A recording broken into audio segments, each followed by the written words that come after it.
started. All right, everybody, welcome to the podcast. I'm here with Ian Beabout from Soundshed Studios. ShedSounds. ShedSounds Studios. I always get I either get the pronunciation of the name wrong or something, but and you're up in West Liberty? Actually Valley Grove. Valley Grove. So, yeah, I'm not real familiar with Valley Grove. That's beyond Triadelphia, right? Oh, Yeah. okay. Yeah, that's not too bad. That's not too far out. It's about 33 minutes. Oh, okay. Yeah, that was about my time driving here, so that's not bad at all. Now, you went to school for audio? Mm-hmm. Okay, and after you got out of school, you decided that you wanted to continue on, and so the best way was to tell. Well, I guess you tell the story of how you get started. Well, when I was in probably the 8th grade, my band director was talking about different careers in music. And I hadn't really even thought about a career at all, but because I was in the 8th grade, but he was talking about being a band director, which had I had some interest in that. Yeah. But he was talking about running live sound. I was like, closer. Yeah. And then he was talking about being a producer or an engineer. And I had this Frank Zappa album called Shake Your Booty. Oh, yeah. And on the inside cover, there's Frank's hands on the mixing desk with a pack of Winstons and coffee in a styrofoam cup. And I was like, oh, that's sexy. Yeah. That's really sexy. That's what I want to do. Yeah. Maybe what he's talking about, engineering, production, maybe that has something to do with this image that I saw on the Zappa record. Yeah. That spoke to me so much. So I had the opportunity when I was in high school to record in West Liberty studio for like a solo and ensemble thing. So like I went in, played a solo on flute, and I got a recording. Okay. So I went in and did a little recording and spent I think maybe actually 3 or 4 ensembles I was in did recordings that day because I remember spending a couple hours just like knocking out some tunes in the studio. Yeah. And it was like, oh, okay, this is it. This is the idea. And, but I was more fascinated about what was going on the other side of the glass. Right. Than I was on the performer's side of the glass. So I talked with Dr. Matthew Harder, who runs the program. He used to run the program up there. And, I was able to go to school there. I auditioned on flute, started out as a music major. That didn't really work out. It was not a lot of career options probably for the flute, right? Symphony orchestra, yeah. And I enjoyed it, and I you'll hear I play flute on a lot of stuff that I've recorded. Mm-hmm. But I was more interested in capturing things than I was necessarily in actively taking a part in it. So eventually I changed my major. I changed it to an interdisciplinary studies degree, adding public relations. So it was like I got to be in studio classes. I got to take classes with Jamie Peck and Dr. Harder. But I was also taking communications classes and learning about Marshall McLuhan and stuff like that, and learning how to promote myself. Yeah. Which is good. It's good to have both skills, right? Absolutely, yeah, in a way that was ethical. Yeah. And know how to do it in a way that was ethical too. So I was very good to get that part in my background because I've been using it ever since in developing my brand, as it were.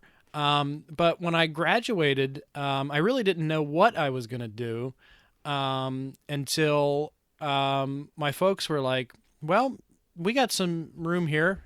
Yeah. Why don't you build a studio here? Oh, that's cool that your parents were encouraging of what you wanted to do. Absolutely. They've always been encouraging. If I would have said, Mom, Dad, I want to go join the circus. Yeah, they would let you. They'd have said, okay. Yeah, well, that's cool. I think they would have said, okay, and how can we support you? But in this case, it was like I graduated on a Saturday in May. And then Sunday, we were talking to the guy from Old Hickory Buildings, and he was up at my house and looking. So you were getting started right away. And then Monday morning we were digging holes. Wow. And something like 30 holes later, and putting in the outside, which is a shed. Yeah. But the inside was developed as almost like a home, with running water, electricity. Wow. Air conditioning, heat. And this was work that that I did with my dad and my uncle. My dad's got a bit of electronic experience in his background, and my uncle was a contractor.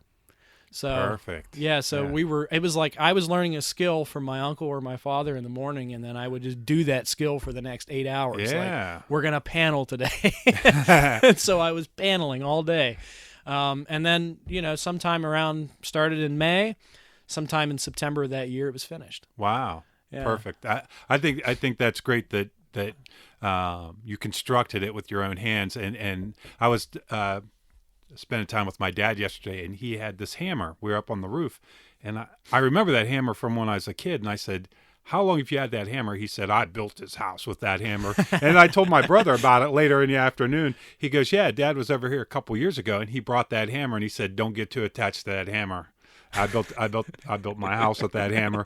And so I thought that was really cool, and it's awesome that as soon as I found out what you were doing, that's exactly the kind of guest I like to have on here, because I want people to hear your story and realize that they can do it too. And I think that your parents were on the right track, because if what they really want for you is for you to be happy, Yeah.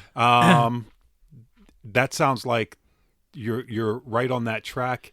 And I think that sometimes people get too caught up in worrying about success and money and all that. And my theory is that if you're doing something that you love, that you've always wanted to do, that you're going to be much more successful at that, and the money and everything else will come or won't come. But you're going to put your heart into it. Whereas if you said, well, I like to record, but the safe money's in selling insurance, you might end up probably being a mediocre insurance salesman instead of an awesome sound engineer. Right, and dying early potentially of heart disease. Yeah.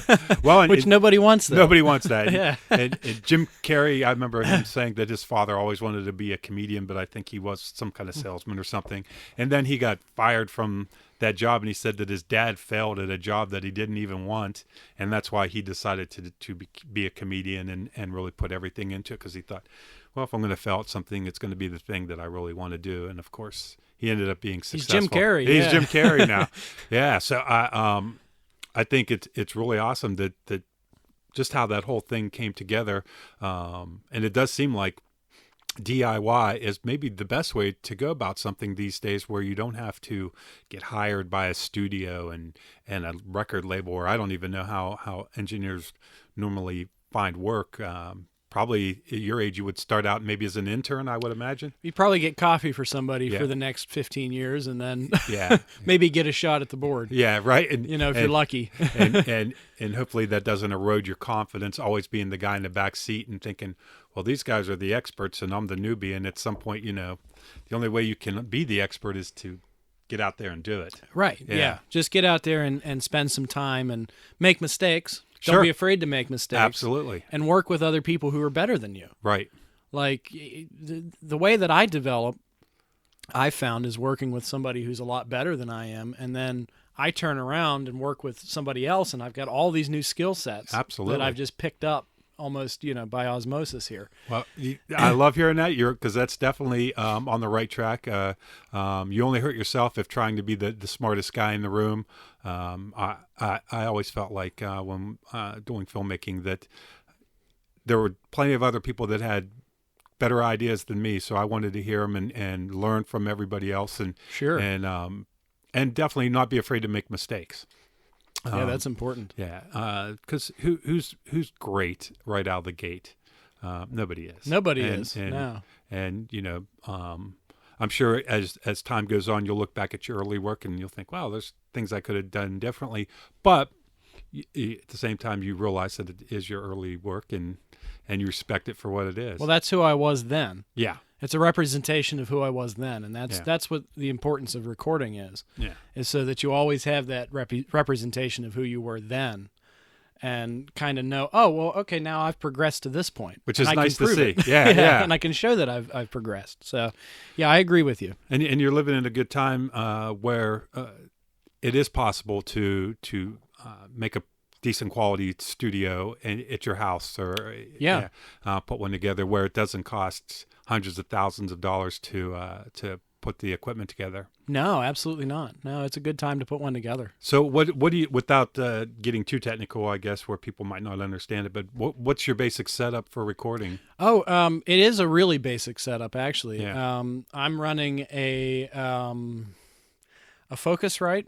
It's an 8-channel interface, and you can do a lot with 8 channels. Sure, absolutely. You can combine things and overdub and stuff like that.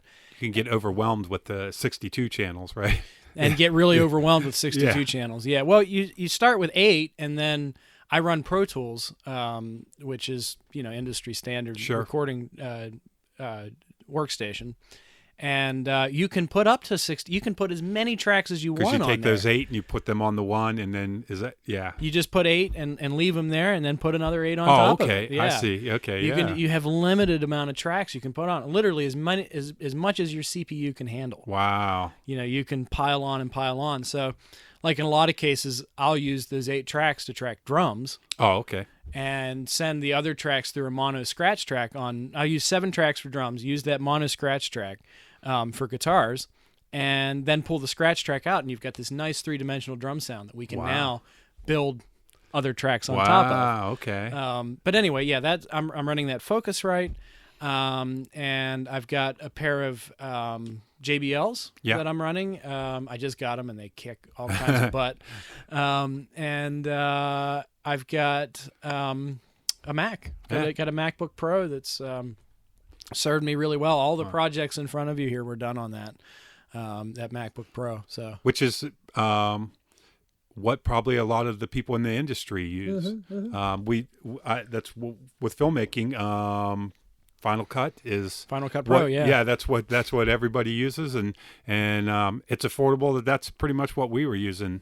I never did much of the editing towards the end there, but and it's kind of cool that we live in an age where they're not cheap, but they're not unaffordable either. Where you can, a person like yourself can be using the same software as the professionals, right? And well, in some sense, like this is why I don't have any trouble talking about what I use, is because it doesn't matter what you use. It's the guy using it. I agree. Or the girl using it. It's whoever has it, whatever their skill set is, whatever their experience is, whatever they love, whatever they're passionate about. That's what's being filtered through. Everything else is just tools. Yeah. And those tools are available for everyone, I think. Yeah, and I think you're absolutely right. It's the creativity and the nuance that you bring to it that's the most important thing. Right, the experience for sure. And so I guess it makes it great that we're not in an era where you're held back by your equipment. When I played music when I was in high school, we recorded our first recording using a cassette recorder that we perfectly placed on the trunk of my buddy's car outside my garage, and we put the drums, the bass, and the guitar amp in the same places every time we recorded, and the car had to be parked there, and we hoped that no loud cars went by when we were recording, and that was like the old days. Yeah, that was we're talking 1985. Yeah. So obviously there were recording studios, but it was probably $30, $40, $50 an hour. Yeah. And we didn't have money for 1 hour, let alone, and then later on when I lived in Dayton, we did some recording and it was on tape, and I think it was $30 an hour, and we had enough money to go in for 3 hours to do everything. And, for what it was okay. But the guy said, well, I have a drum set here, so you can just use that. And I said, well, that's great. And, I didn't know enough about it my first time in the studio that the drums sounded like an electronic drum kit, even though they were acoustic drums. And, I didn't know how to tell him that that's not what I wanted. And every time I listen to those recordings, which is not very often anymore, it drives me nuts because it sounds like I'm playing on an electronic drum kit. And that's the exact sort of thing that I want to try to avoid in my work. And you'll notice if you listen to these records that I've got, that all of them sound different. And the reason for this is that the first thing I do is I sit down with the client after we've agreed on the price. Yeah. And I sit down, and usually it's like a fee, or it's like, how about this much for a day, or two, and we'll sit down and be like, okay, what do you want out of this? And I don't have a drum set Yeah. in ShedSounds. It's too small You're right. to accommodate even electronics drum set. So I allow artists to bring their own set in, something that they're comfortable with and like the sound of. And we mic amps. Yeah. You know, we Perfect. just mic amps Yeah. up and get room sound, and I am obsessive about getting exactly what the client wants. I mean, I even will put that before money Sure. in a lot of cases, Yeah. because I think it's more important. I think it's more important to get a product that we're just happy with. You Yeah. know? That we aren't, you know, even a couple of weeks down the line saying, you know, I wish there was something different. Yeah. I wish they would have been this way instead of this other way. You know, I don't want any of that with my work. And that's good that you're coming from the heart, and it's because you care about what you're producing, and Yeah. ultimately, if you don't maybe care about the money now, but by producing the best stuff you can in the future, that gives you the best chance for making money in the future. Because Absolutely. you know, if you took the short route and you said, well, that's going to be expensive, blah blah blah, people will listen to maybe the work that you put out and go, well, this stuff's not that good, and so focusing on making the best quality stuff, and That's also the theory, yeah. and also respecting the artist and Yeah. what they want, because I know from the guitar players and bass players and drummers that I've been around that they obsess over Oh, yeah. the sound of their guitar, so they know how they want it to come across in the recording. They yeah, exactly. And they put a lot of money into it too, Yeah. to get it to sound exactly the way they want it to. And ShedSounds isn't about creating something that isn't already there. Yeah. It's about capturing something that's already here. Perfect. Yeah. And preserving it for you know, forever. Yeah. You know, that's the idea. And I think that's such a great attitude to have, because even in professional music recording, that's not always the case. No, not at all. Pretty legendary story of Oasis when they did their first album, and they recorded it and everything sounded clear and crisp and everything. When they played it back, they said, that's not how we sound. That's not not us. the feel of us. Yeah. And they totally started over. And I think there's been a couple other bands where they totally took everything and chucked it and re-recorded the album because it didn't capture who they were. Right. Actually, one of the biggest albums for me, kind of in the first year that I was doing ShedSounds, was In Utero by Nirvana. Right. Okay. And I know that's like a completely like different field from Frank Zappa, Yeah. but you know, so be it. Sure. In Utero was a big record for me because when I heard it really late, like later than the rest of the world did. But what I loved about it was that Albini was like, you know what, we are going to capture the way Nirvana sounds live. Yeah. And because nobody had done that before. Like Bleach has this very processed sound to it. Right. The drums sound really off, and then don't even get me started on the mess that is Nevermind. Yeah. Yeah. I am not a fan of that record by any means other than the songs. Yeah. But And that was sped through. That was recorded in I think just a couple weeks maybe. I think Bleach was Nevermind took forever, and then they did In Utero in about 2 weeks. Oh, did they really? Yeah, because Albini's quote on the because like he gave him like a thing like this is what we're going to do, this is what I expect of you, this is what you can expect of me, and included in that kind of manifesto, as it were, was a line that said, if a recording takes more than 2 weeks, somebody's effing up. That's absolutely. And while that does not, that sort of thinking doesn't really apply to anybody around here because we've all got day jobs and stuff like that. But I kind of like that idea. Yeah. That try to get it done as quickly as possible and preserve that energy and capture the band sound. Because you definitely can overwork it. And you can overwork it very quickly and very easily. Yeah, and the part where you lose perspective, I know when editing a film, there's definitely it happens where you get too close to it and you spend too much time nitpicking every little thing. And sometimes the best thing you can do is move on and then go back and watch the whole thing as a complete work and decide where you need to make changes after that. Because you could spend, and I've done it early on, and that's why I don't edit anymore, where it's, someone's walking out of a door and I'm trying to nail the timing perfectly. And then when I go to move on to the next scene, I'm depleted of ideas and energy. And I think the type of recording that you're trying to do, capturing that energy is probably the the lightning in the bottle that's the hardest part, right? Right. Yeah. And I've always related more to filmmakers than I have producers in some weird way. Sure. and I think it's because I have that same mentality of like just capturing it. And then one of my favorite phrases and I can't remember who said this originally, the film is in the edit. Yeah. Oh, it's the same for this stuff. Yeah. The music is in the edit. They say that with film that it's made 3 times: when you write it, when you film it, and when you edit it. When you edit it, yeah, sure. And certainly the same would be for music, only instead of edit, when you record it.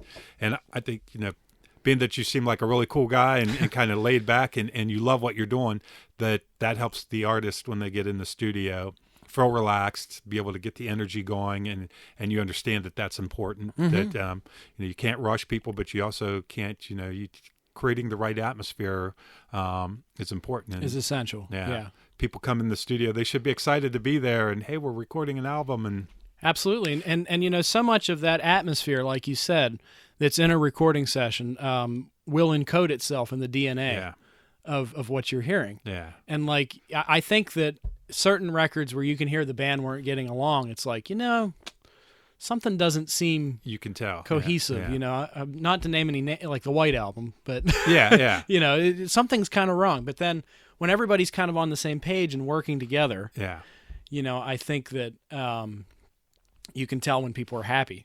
When you I listen, think it comes through. Absolutely. Those I love those. I just recently, my friend Jay sent me something like 23 gigabytes of old music that we used to listen to back in the day. So there's everything Van Halen and Kiss and all these groups ever recorded. And I love those old early Van Halen songs where David Lee Roth is just kind of, you could tell it's a live take and it's unedited, and he's just like wheezing and wooing and making these crazy screams that are kind of out of place, but they fit there.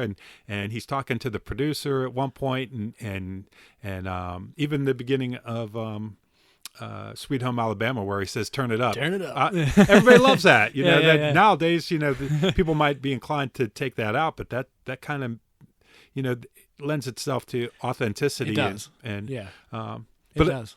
But I also, like the other direction, I'm a big fan of Radiohead, and OK Computer was one of my favorite albums. And God, who knows how many guitar tracks there were on Paranoid Android. Sure. That's a massive sound. Yeah. Which I have an appreciation for both. Me too. Yeah. I really do, like OK Computer is one of my favorite records. I just listened to that yesterday. Yeah, right?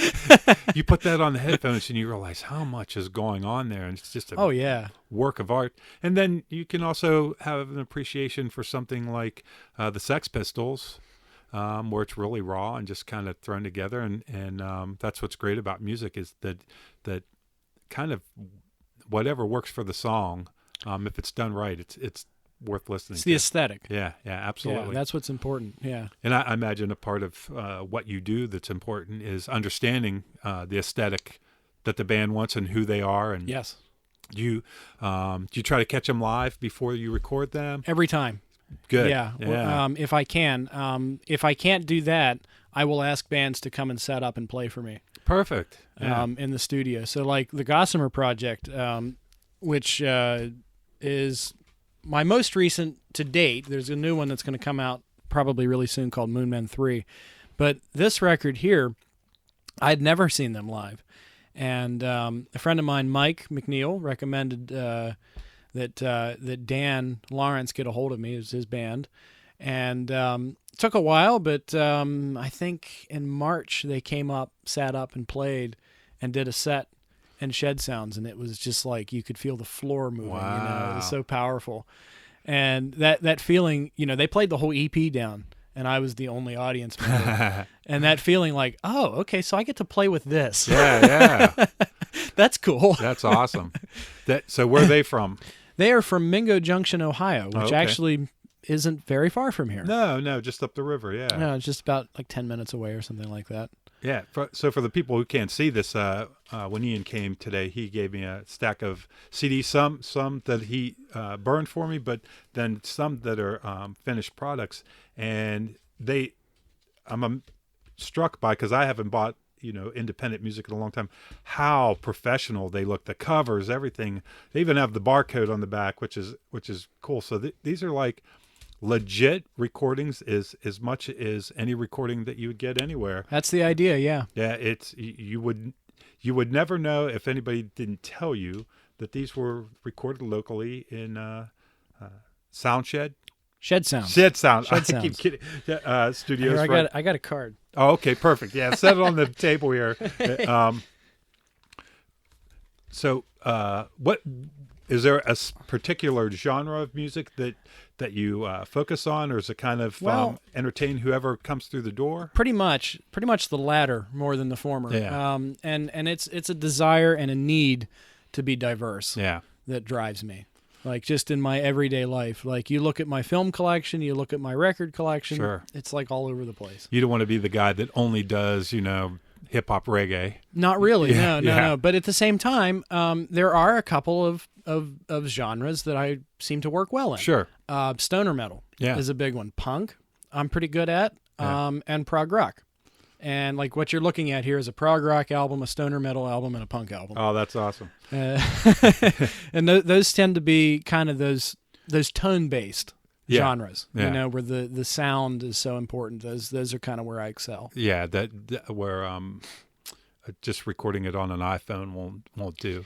Or some folk music. And folk music too. I'm pretty good at folk music. Good. Yeah. And those are some of the more popular genres, I think, probably around here. Yeah. Yeah, and hip hop is huge, but it's something that I would like to get involved in. It's just I'm not comfortable with it. It's a different market to tap into, and there's some really incredible rap artists. Absolutely. Yeah. And I always said that we have kind of this the older guys that are doing. I guess you would call it, that post-90s kind of alternative music. And then there's a really great metal scene. Very diverse metal scene. Yeah. And Brimstone Coven. Holy cow, what a great band. Well, there's continuity here with Brimstone Coven and Gossamer. Oh, okay. Dave Trick plays drums for both bands. I thought that looked like Dave. Okay. Yeah. And Appalachian Underground, great punk band from around here. I've not heard of that. Yeah. Corey Roth, who is in Brimstone Coven, is also the drummer in Appalachian Underground. Wow, just such incredible talent around here. Yeah. It really is. And it's good to see that people are playing music. One thing I noticed, my friend Jerry, her son is in a punk band. He's in high school still. And what's the band? Boy, I can't remember the name of them. His dad is Dallas, and he's a keyboard player, and he does a fabulous musician. Huh. I thought these guys were the only high school punk band, Pleonasm.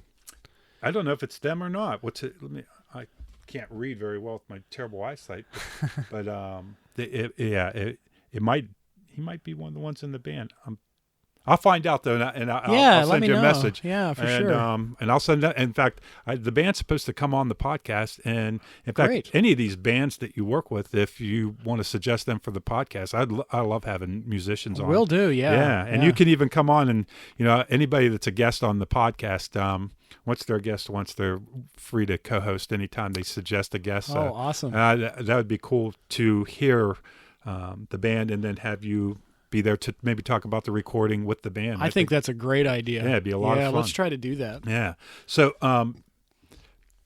the one thing that I noticed is that these different genres of music, I'd like to see more shows where they all work together. I'd love to see a metal band and a post-90s band and a hip-hop act all sharing the same audience, because I like hip-hop music and I like metal, and so I think that a lot of the audience members would appreciate all the music if you could get everybody on the same stage. Well, this is happening in Moundsville at a place called Thunderbirds Event Center. I've heard about Thunderbirds, yeah. Yeah, and that's another team that you could consider interviewing on here, because they're interesting. Yeah,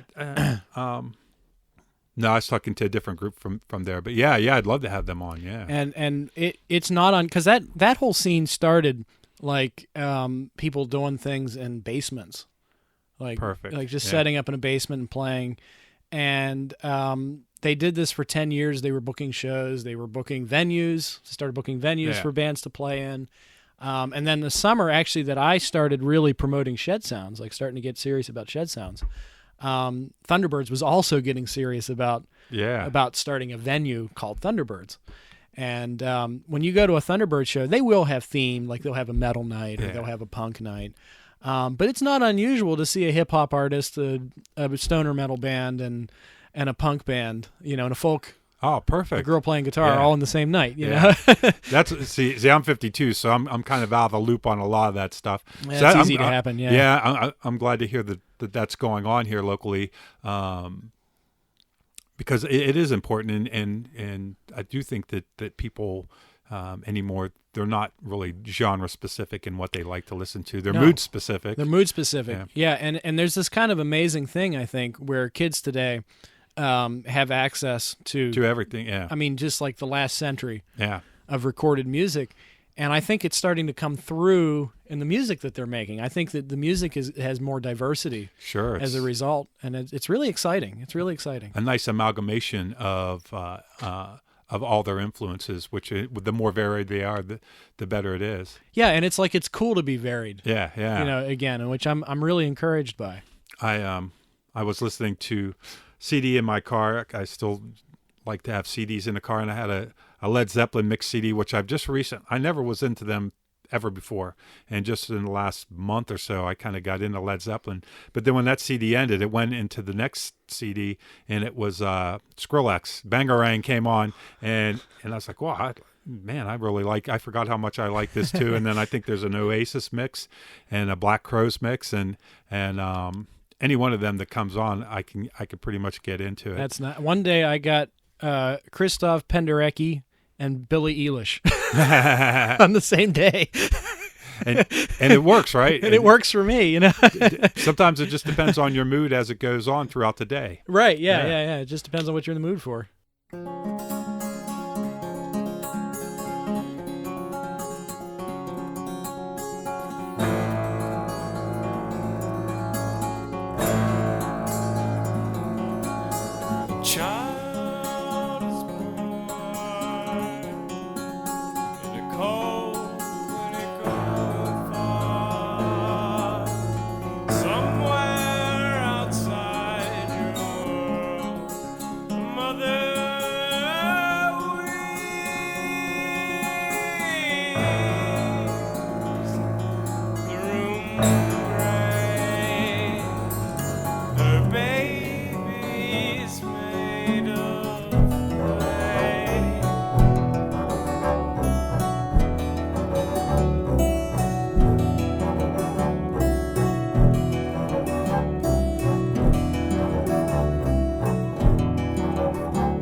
Miscreation!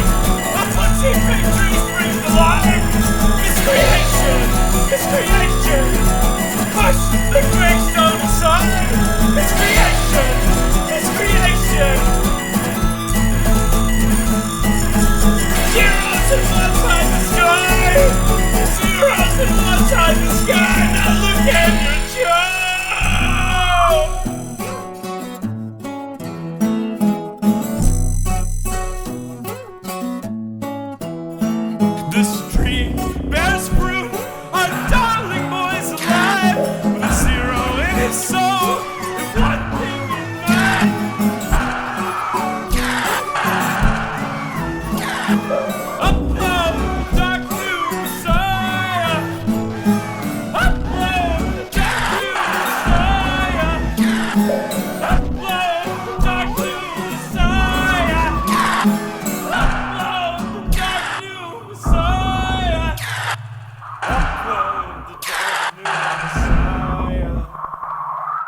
about the dark new Messiah. Hey, we're back. No, we'll talk about music and we'll talk about film. I love talking Sure. about film. And so one of the things about the podcast is I like to talk about what people do and how they got into it and the details of that. But then after we kind of get through all that, kind of get to know a little bit more behind the person and stuff that's maybe not necessarily related to why they came on the podcast, so that people know the person behind the thing that they're doing.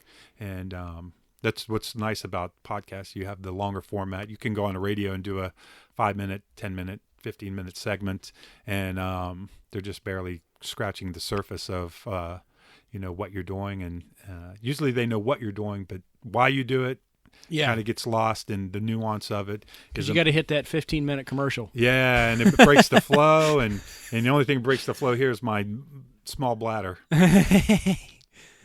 One of the things that I noticed that's different these days, and maybe it's just me being an old man, is that it doesn't seem like as many young people are going into playing music. When I was a kid, God, I knew a lot of people that played guitars, and especially when I was after college and in college, everybody I knew seemed like they were a musician, and they were in one band, maybe two bands, and I think But back then, for us, there was nothing to do. So me and my friends would get together every evening that we could and play music because we had nothing else more interesting to do.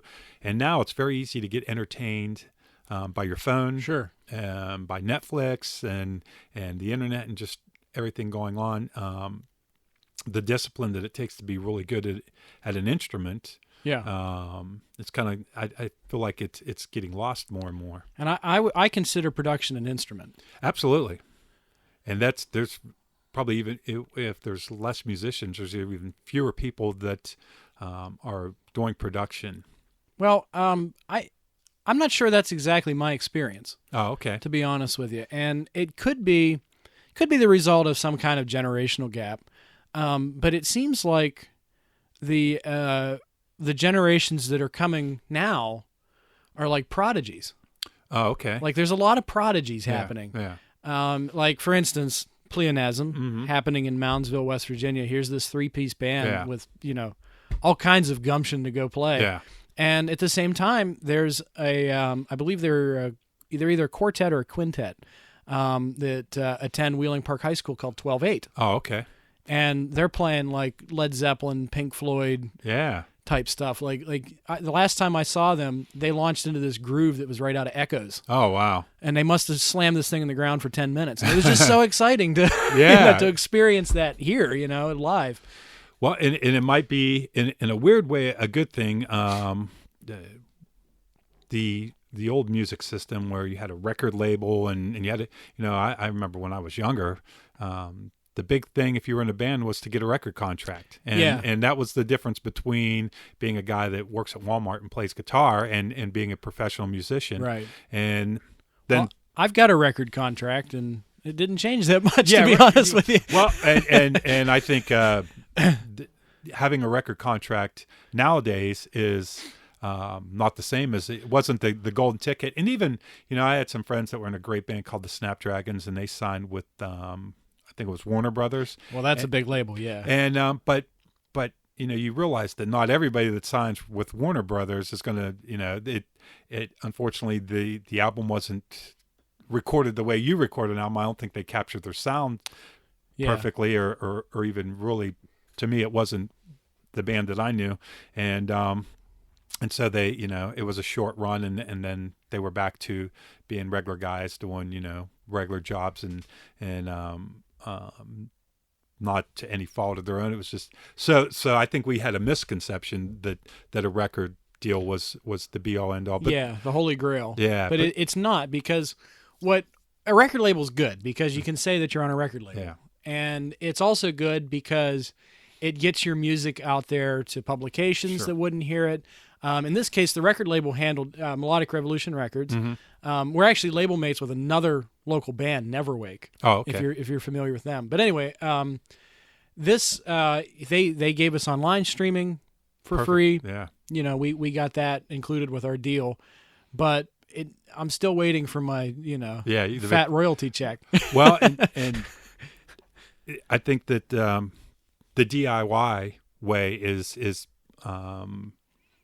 probably the best way to approach things these days. I think so. You don't have to get approval from somebody, and they can't, can you or tell you that, this is your budget and you have to stop at this, and we're going to choose to promote that and not this. And well, we did get reviewed in Japan. So, I mean, there's some Swedish stuff that's popped up, so it's like we are being heard. If they can help you extend your reach without limiting you and what you do, I think there's a pretty good middle ground, and probably the labels that you're dealing with are not Geffen Records and those kind of labels where basically they're going to give you money up front to make the album, and then you don't see any money unless the album makes that cost back. And right, yeah. I think for a while there it was even kind of a scam where they would sign a band and record an album, and then they basically charged the band for everything associated with recording the album, and if it took off, the record label did good, and if not, the band was left in debt. But either way, the record label won both ways, the major record labels. Yeah, you hear that so often. A band was like, here we're the highest charting or biggest touring act internationally in the world, and we don't have any money. Yeah. Where's the money? Yeah. It all goes back to the somebody's getting it. Somebody's pocketing it. Yeah, you're right. So, I mean, there is something about, you do have the freedom to go on Spotify. Yeah. Because, I mean, like, I paid for distribution for our first record, the first Colouratura record, and then, the clients pay for distribution on these. Yeah. But yeah, you can pay to be distributed on a platform that everybody's listening to. Yeah, which is better than having someone say that we will distribute you and pay you, a percentage of it. You can control where your money goes and how you're distributed. And I think that the more that the artist and the bands themselves are in control, the better. I agree. Yeah, I agree with that. Fugazi back in the day, I loved it. You could send them actually a $10 bill, and they would send you a CD, and along with a catalog of everything else that Discord had on their label. And that was the beginning of the DIY movement, way before it was really even called that. Yeah, yeah. And I wish I would have paid attention to that more back in the day, and realized that I don't think Ian MacKaye ever became a millionaire, but he got to help a lot of musicians get their music out there and never had to, get a real job. And so I think that more and more in a lot of careers, DIY is the way to go. So where do you think that the artists these days are? Because it used to be that the albums, you go on tour to support the album, and now it seems like that bands are making the lion's share of their money, if they're making money from touring. Yeah. And the CDs and the posters and the T-shirts are paying for the gas. Yeah, yeah. It's gas money. Yeah. And a way for people to, much in the same way podcast is a way for comedians to sell tickets for their shows. Mm-hmm. And so a lot of times they do them for free, which, I think it's good that the live show is still even a more important part. It is. And a lot of it, in my opinion, has to do with the idea that people, I think, it's not necessarily even my generation. I think it's all generations now, would rather pay for an experience. Yeah. Than they would to own something physically in their lives, because people are living in apartments and they're kind of getting smaller and getting rid of things, and I think that they're gonna if a ticket costs $75 and the record costs $15, they're more likely to pay $75 and go see the ticket and capture it on their phone and be able to tell all their friends about the experience than they are to buy that record and keep it in their collection. And I think the need for authenticity and actual experiences, where so much of the world we experience through our phones and TV and this kind of artificial, somewhat version of life that I think you're right, that they want that live experience. They want to do something that's real and in the moment. And I think the reason why podcasts have become so popular is that even if people are just listening to us having a conversation, we're actually two people having a conversation in person versus scrolling through Facebook and seeing people having a conversation online. And Yeah. so many of the people that they connect with, they're connecting through chat online. Yeah. And that one-on-one connection is kind of lost these days, and people are starting to crave that. And I agree, and they'll tune in the internet to hear a real human conversation because there's a paucity. And I think. right, and I think that as you see a lot of people have become socially awkward, the idea of being able to listen to the conversation without actually having to say anything and be there is also kind of appealing to people. Yeah, that's a perk. Yeah. and also the thirst for information and new perspectives is something that people are interested in. But kind of on the topic of live music versus recorded music, the reason why I think that it's still a good idea if you really love recording to get into it, as I have, is that nobody is going to even want to go pay that $75 unless they hear your music online. Absolutely, and I think it's a shame that recorded music isn't valued the way it used to be, and not by the consumer, but I think it should be still by the artists. Absolutely, and I think it's important to have a record of what you've done, and it, certainly the bands that when I go to see a band, if I can hear a recording beforehand and know the songs and fall in love with them, that is the thing that drives me to the show. And so because of the way that the music's delivered these days, it's hard to collect money from it. But I think that the experience of being able to hear the music after as much as you enjoyed that experience of the show, you also want to be able to take it with you and still listen to it. Absolutely. And people out there want to support you. Yeah. And you're always going to have somebody who's going to say, you know what, I'll buy your record and I'll listen to it in my car because I like you. Yeah. And I want you to I want to enjoy your music anytime I want to. Yeah. So I still think that's why it's good and why I still tell bands to produce CDs. Sure. Is I think that there's always going to be somebody out there who's going to want to have that physical product. I love having their collection. Yeah, I love having a physical CD. Even if I dump it onto my computer and then it ends up coming out in a mixed disc, or I'm listening to it, via my phone or something. I know a lot of my friends sold their CD collections for pennies on the dollar. I still have every CD that I ever bought, plus a bunch of them that I borrowed and never returned. Which now I'm glad I kept them because they might have just ended up getting sold off for 10 cents a piece or something like that. I read this thing the other day that. Where somebody said the reason why The Dark Side of the Moon sold so many copies is because people loaned them out and never got them back. Never got them back. That sounds about right. Speaking of albums, it's nice to see that the album's coming back in a big way. You mean the vinyl? The vinyl album. I would agree with that. I'm a big fan of vinyl, and trust me, if it didn't cost like $1,200 to produce them cheap, yeah. I would tell people to do vinyl because it seems like that's something people actually want to invest in. Yeah, and it's cool too that we have this thing where you buy the vinyl, but then you get the download too, so you have the best of both worlds. Yeah, that's really super cool. And that all that audio equipment is coming back, and this probably bothers you even way more than it bothers me. But when I hear people listening to music on their phone, not with earbuds or anything, they're just got their phone sitting on the counter playing music.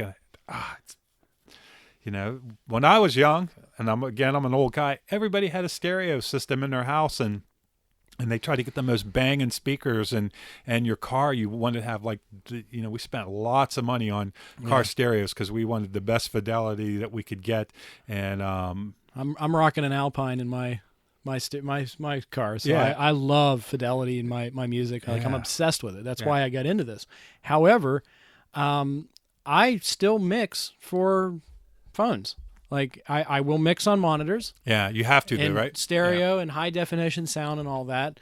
But I do the car check, which separates the men from the boys. Right. Yeah. Excuse my metaphor. Yeah. If your mix sucks in the car, you feel bad because you're a bad person. Yeah. It's funny. When I was down at OU, I had a lot of friends who are in the audio program, and I'd go in the studio all the time. They had the two sets of speakers.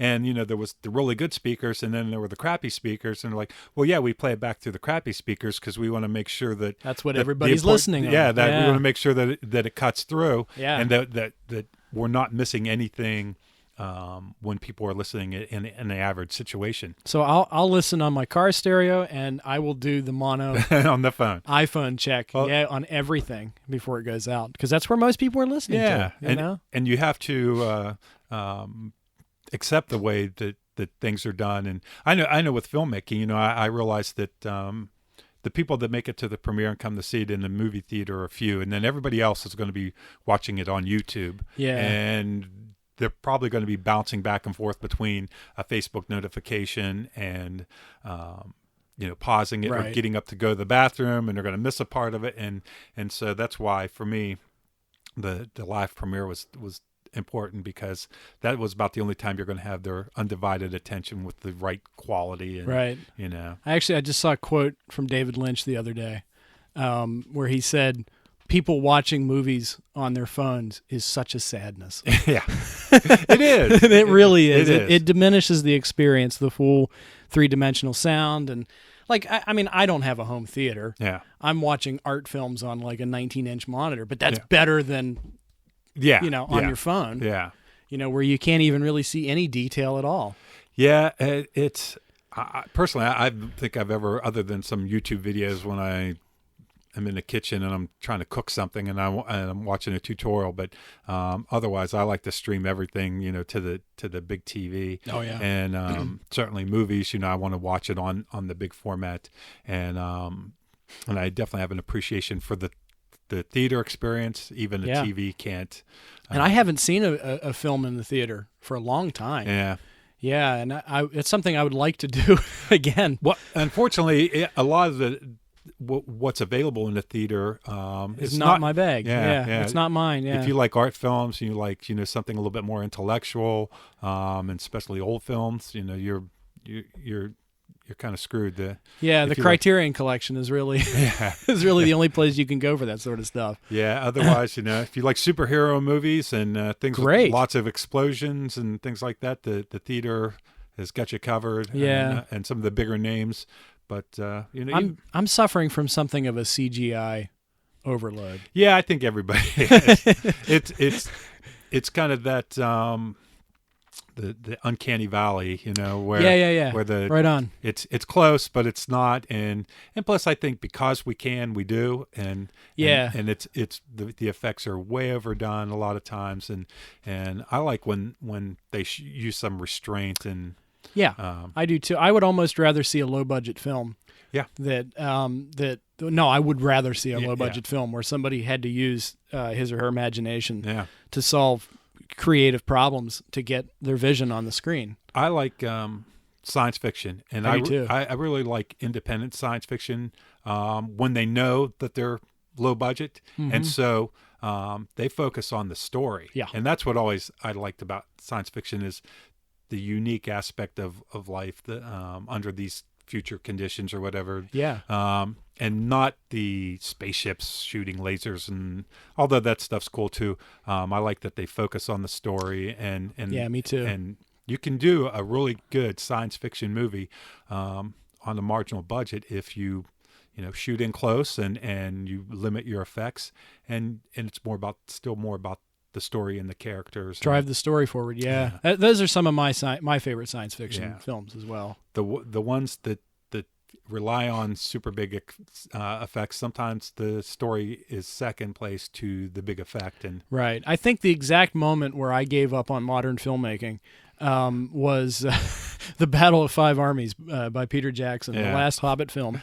And there's one scene, there's a lot of just terrible things that happen in that movie, but the one scene that kind of did it was where there's a staircase falling in midair, and it must be thousands of feet up in the air, and Legolas is climbing up it as these stairs are falling, and I'm like, I don't believe this. It's not a tenable situation. No, this has no weight. Yeah. Like, there's nothing here that has weight to it, of any kind. And at that point where it's just kind of overdone that you just kind of detaches you from the experience. I always thought that one of the most important things that a movie should do, and that's why sound in a movie was important, because if it's scratchy, especially in an independent production, it takes you out of the moment. Yeah. You can get sucked into a cartoon, Sure. even though they're not real people, if it's done well and it's a good story. But bad effects will make you realize that you're watching a movie instead of being immersed in the story. It'll take you out of there. Yeah. I would almost rather see something that's got kind of less than believable effects done practically. Yeah. Than to see something that's just over the top. Yeah. Let's just fill our eyes with as many pixels as we possibly can. Yeah. And those to this day, those old Star Wars scenes, I think they hold up. The originals, yeah, the originals are great with the models and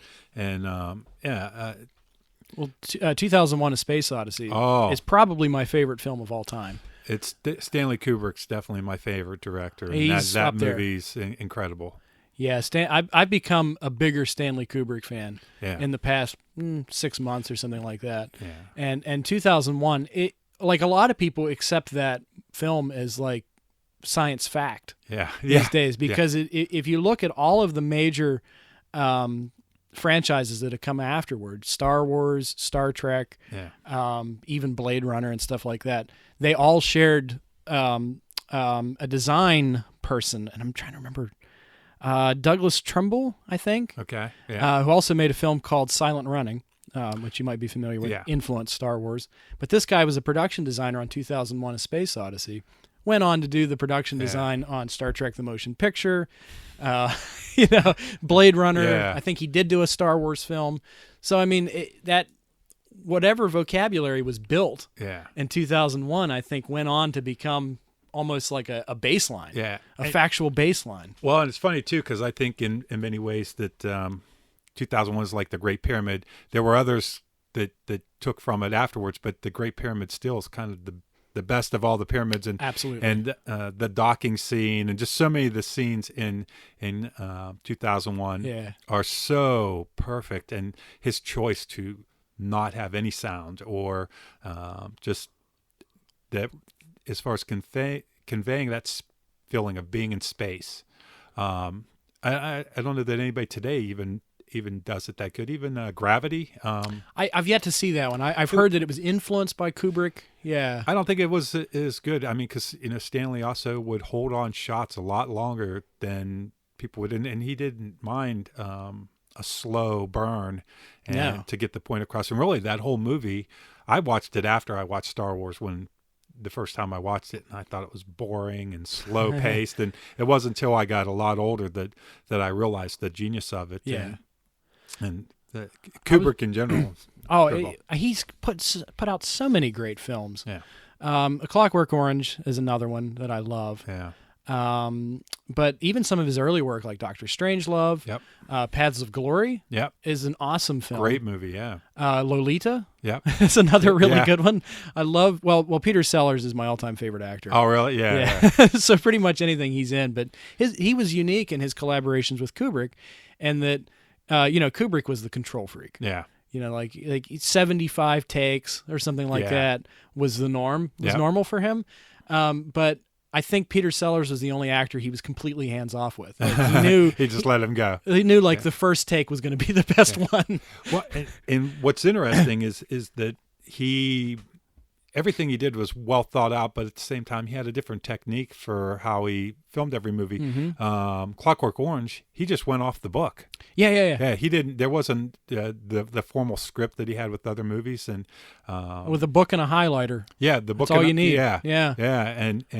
And then of course he wanted to do a Napoleon movie, which he had a card catalog with thousands and thousands of facts about Napoleon that he highly researched, and I also thought that it was interesting that he would kind of take on a genre. He would do a film completely different from how everybody else did that genre, and then he'd move on. So when he did Full Metal Jacket, first half of the movie is the boot camp scene, and then even the fighting took place in the city. And almost every Vietnam film that's ever been made, it's jungle warfare. That's what everybody focuses Yeah. on, and he focused on the urban side of it, and it's probably one of the best Vietnam movies ever made. And of course, The Shining, which is probably most Kubrick fans' favorite movie, and it's one of the most heavily studied movie. Yeah. When you talk about a haunted resort somewhere, dark and Yeah. cobwebs everywhere and sinister looking, and his version of it was very bright and well lit and sunny place, but still sinister. And he did a lot of interesting things where continuity errors on purpose, so that you creates the sense that something's wrong, but you don't really realize it's all real subtle, real subconscious, and just absolutely brilliant. The scene where Jack is typing "all work and no play makes Jack a dull boy," and there's a big stack of those. Yeah. That's actually a stack of those that he paid a secretary Oh yeah. for 6 months to type that out. My theory on that is he did that because he knew that that would be something that people would recognize and mention. So anything else in the movie that when we look back on it later, like, one time they're walking down the hallway and there's all these pictures on the wall. The next time they walk down the hallway, they're different, sometimes subtly different. And, like there's a scene with the TV, but it's not plugged in. And you realize that, everything is intentional. There's no mistakes. Yeah. You might look at it and think you notice something that's a mistake, but it's not. It's there for that the apartment that they stayed in, the interior does not match the outside hallway. The doorways don't line up. And so much of, there's one scene that I love that's real subtle.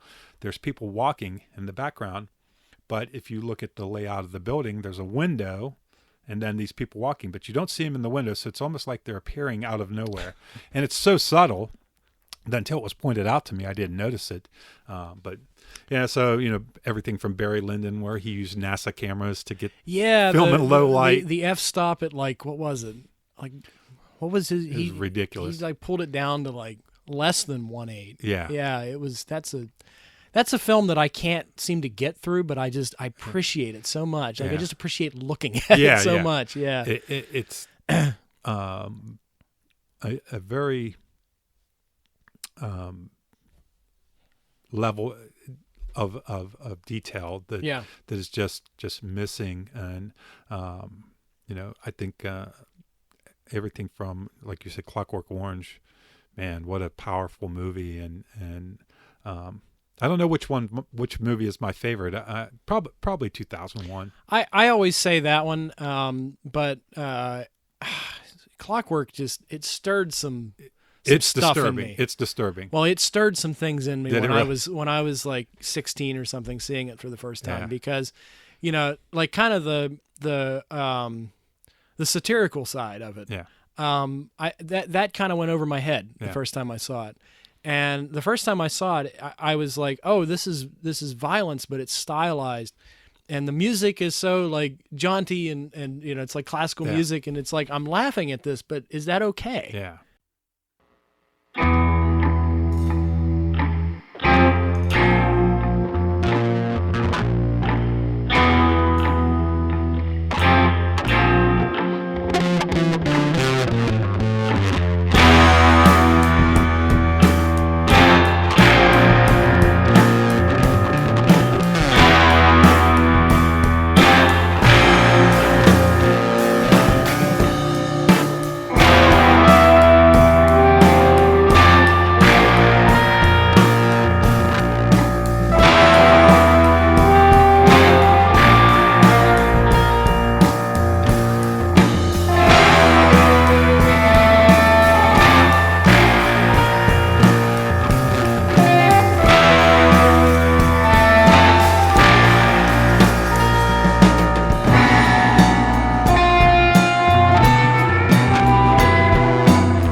I'm not a singularly focused guy. And that, in the 2-year process that it takes to make a film, I've already found interest in 10 other film projects plus, 10 other things that are not related to film at all. And so, but it was fun experience to have. And I think for what we had to work with, we were pretty successful. So anyhow, we were talking about Kubrick and how that influenced you as a, are we rolling? Yes. Okay, cool.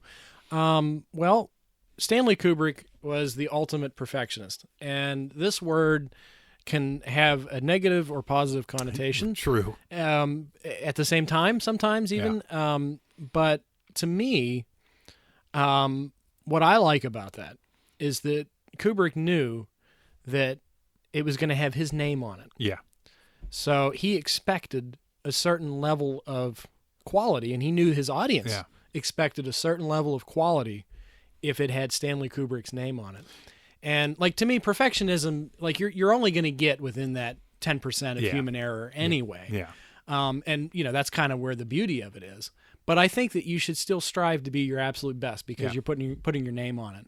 And I think that that's the time to push yourself and to be a little obsessive about getting things exactly right, because that's the difference between having a product that, you can kind of hand out and say, hey, this is my work, but you feel kind of insecure about it, versus this is my work and you feel very good about it. And you're very pleased with it. And you know that this is the best you can do. Now, I actually like David Lynch a little bit better. As much as I love Stanley Kubrick, I like David Lynch a little bit better. And the reason why I love, I kind of think of David Lynch while I'm working. Yeah. But I think more of Stanley Kubrick while I'm closing a project. Oh, okay, right. And what I love about David Lynch is that he would often not tell people everything. Yeah. He would almost like kind of keep things mostly mysterious so that actors would come in and have to be forced to use their imaginations to fill in these holes in the plot. And I think as a result, you get such creative and amazing performances in his films where people just let go. Yeah. Like they're completely let go. Like I don't know how big of a David Lynch fan if you are or not, if you're familiar with any of his stuff. But like, for instance, Dennis Hopper in Blue Velvet. Sure. Is just completely, nuts. Yeah. But how did he get Dennis to be that comfortable?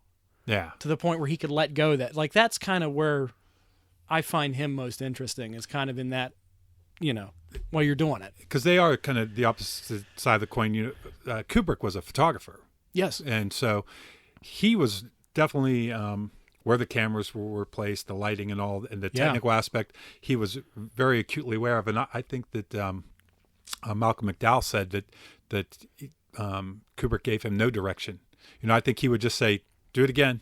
Yeah. And they had to kind of figure out why he wanted them to do it again. He left it up to them, but he really didn't tell them. He didn't give them line readings. He didn't tell them what to do. He just said, do it again until I think he tried to wear them down to where they were not acting, and they were a little bit more autonomous. But and then you have other directors, which I think they're more focused on the performance of the actor, and they have a director of cinematography that really worries about the cameras, and then they're the ones that are kind of a little bit of both. And I think that being able to get a performance out of an actor is definitely difficult, and I think staying out of their way is important. And one of the things back to Kubrick just briefly, that they said that he would give a copy of the script to the driver, on the shoot, and what do you think? And the maid, if she read the thing and says, hey, I think this person should do this, this, and this, he'd consider it. Yeah. And I liked that as much as he was detail oriented, he always left room open for there might be another idea around the corner. Well, that's kind of why he spent so much time, because the quote I read was that he would put so much time into writing it, so many years into researching it, planning, getting the right actors and all that. And he said, well, why wouldn't we spend time in shooting? Yeah. Why wouldn't we take the time that we did in prep? Yeah. And try to get something that we're really happy with. So in some sense, I agree with that, even though I don't like to do a lot of takes. Yeah. I do always try to give people as many takes as I think they need or should have. Yeah, and I think his obsessive number of takes was his way of getting to a Kubrick performance for a Kubrick film, whereas Lynch, his method works great for a Lynch film. Exactly. And so I think knowing what kind of filmmaker or recording artist or whatever you are or that you aren't, helps you figure out your process. And I know that Jeff, who I made my movies with, he had a completely different directing style, which I learned a lot from him, and I hope he learned a lot from me. But for the kind of movies that he was trying to make, his style worked really well, and I think for what I was making, it was what it was, and I do think that there's something to be said for knowing who you are and what kind of film you're trying to make, but I agree. When we were filming, there's always this need to, boy, we got to hurry up and get done, and we got to try to get through these scenes today, and time's short and everything. But you're right, that reminder of this is fun. Yeah, we should be having fun. This is we everything we did for the last 6 months or last year is for these 6 days of filming. Right. Let's enjoy them, and you should be excited when you get up in the morning, and it's going to be a long, grueling day, but let's not rush through the most important part. And that's a hard thing to keep in mind when you know that you only have a location for so long or whatever. And I do like the simplicity of music, where it's a couple people and you're just really concentrating on the audio and the performance. Like you're trying to get like kind of my job, right? Is to just get sort of like a baseline where the audio is good. Yeah. That's like step number one. Get the audio good. And then once the audio is good, then you can start playing around. Yeah. That's when you can start doing a couple takes and having fun. And, and speaking of having fun, that's a lesson I learned from David Lynch more than anybody, was that, because I kind of I got into film because I was recording music all the time. And I was like, I need another outlet. Yeah. And so I need to get away from music for a little bit. So I'd heard a lot about David Lynch. I watched Eraserhead. I watched Twin Peaks. And then, I kind of did all 10 of them, all the films. But it was nice to see kind of the message that I was getting back from him, which is that my joy should be in the work that I'm doing. Yeah. And it kind of changed my perspective, and I started to enjoy myself a lot more kind of after being exposed to some of his theories. So, and it definitely affects the quality of the work. I think it does. Yeah. And I know we were talking about off mic about some of the band experiences that I've had, and for me, what was always great about playing music was being with your friends, making music, and if you're playing in front of a big audience that love what you're doing, or you're in some nasty basement rehearsing, we enjoyed what we were doing and who we were doing it with, and I think that if there's an ending is the only part that you care about, then it's lackluster. No, that's I've had that experience where the only thing I cared about was the end product, and that's just not. Yeah. It's not the way it should be, and I'm finding more and more that the worst part is the end product, because it's almost like, oh, okay, well, I guess we have that memento for all that time we spent. Yeah, and but I kind of missed on it, right. And the thing is, like, while you're doing it, and especially with film, while you're doing it, there's always this like optimism of what it could be. And once it's done, it is what it is, and warts and all. And I try to accept things for what they are, but I like the idea that while you're doing it, that the possibilities are still endless. Yeah.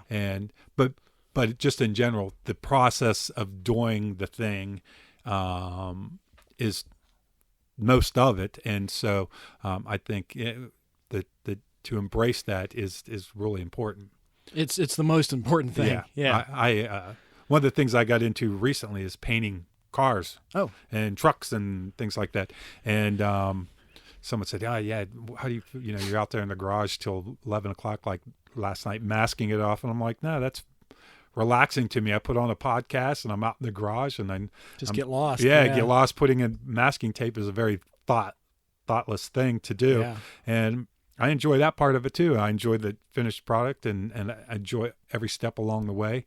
And at the same time, I think, and you probably found this too, that there are times when it's by necessity not fun. It's hard. It's Yeah. maybe it's just the matter of you cleaning up the studio or making all the phone calls that you need to do to get everything or just done. the time. The time, yeah. I've pulled 12-hour sessions before and Yeah. just been so exhausted I Yeah. couldn't move. Yeah. And That's part of the fun of it. But yeah, you just end up being a zombie. Yeah, or in the case of the Gossamer project, everybody in the band, including myself, got the flu Oh, in the middle of it. oh my. So we had to scrap guitar tracks that we did, and it was like I live in the same place that I work in. Yeah. So it was like I went up to the loft and took a nap for 7 days and got up, and Gossamer project were back, and we re-recorded guitars. So this is also where you live. Yeah. Oh wow. Yeah. Wow, that's cool. I'm kind of doing the hardcore like Eraserhead thing where I'm living in the same place that I'm working. Yeah. Well, I'm sure there's bonuses and pluses and minuses to that. Yeah, all the above. Yeah. It's nice to have it right there and you stay focused on it, but at the same time, getting away from it might be difficult. Yeah. Can be difficult. Yeah. Yeah. But I also like that if I am moved to go work on a track Sure. at 3 a.m, all I have to do is climb down the ladder, and there it is. Yeah. That's a freedom that I didn't even have when I was in school. And sometimes 3 o'clock in the morning is the best time to work on it. Sometimes it's the only time to work on it. Yeah. I know. I'd be laying in a movie or in bed thinking about the edit to something, and I just go and fire up the computer, and I mean that's when the mood was striking me, and that's the best time to do it. Yeah. Or particularly with even more with writing. And if I had an idea and I started running dialogue through my head, I'm like, well, I might as well just get up and type it in because you're going to lose it. You're going to lose it, and a lot of that stuff is kind of elusive anyhow. You don't know where it's coming from and when it's coming again. And yeah. What about Tarantino? Are you? I Pulp Fiction has been on my list to check out for a while. Yeah. I need to see that one. Yeah. I know a lot of people really like him. Yeah, he's probably one of my favorites, but I also am a little bit critical of him being a bit of a hipster and sure. But he definitely has a love for film. Yeah, and I think that's probably what I appreciate. I've heard lots of good things about his new film. Like that seems to be what everybody's talking about these days. Yeah, I wasn't in love with it because, well, I think that on one hand it was kind of a bold move for him to. It's the least Tarantino-esque movie that I think he's made. So a lot of his things of the quick dialogue and the, I think one of the hallmarks of his movies has always been those scenes where you're like, holy cow, that's blows your mind. Every 5 minutes there's a scene that, like, where did he come up with this? Where this was more of a standard movie. The pacing was a little bit more normal. A lot more character building leading up to the end. So I think as movies go, really good movie. As a Tarantino movie goes, it wasn't what I expected. Yeah, might grow on you.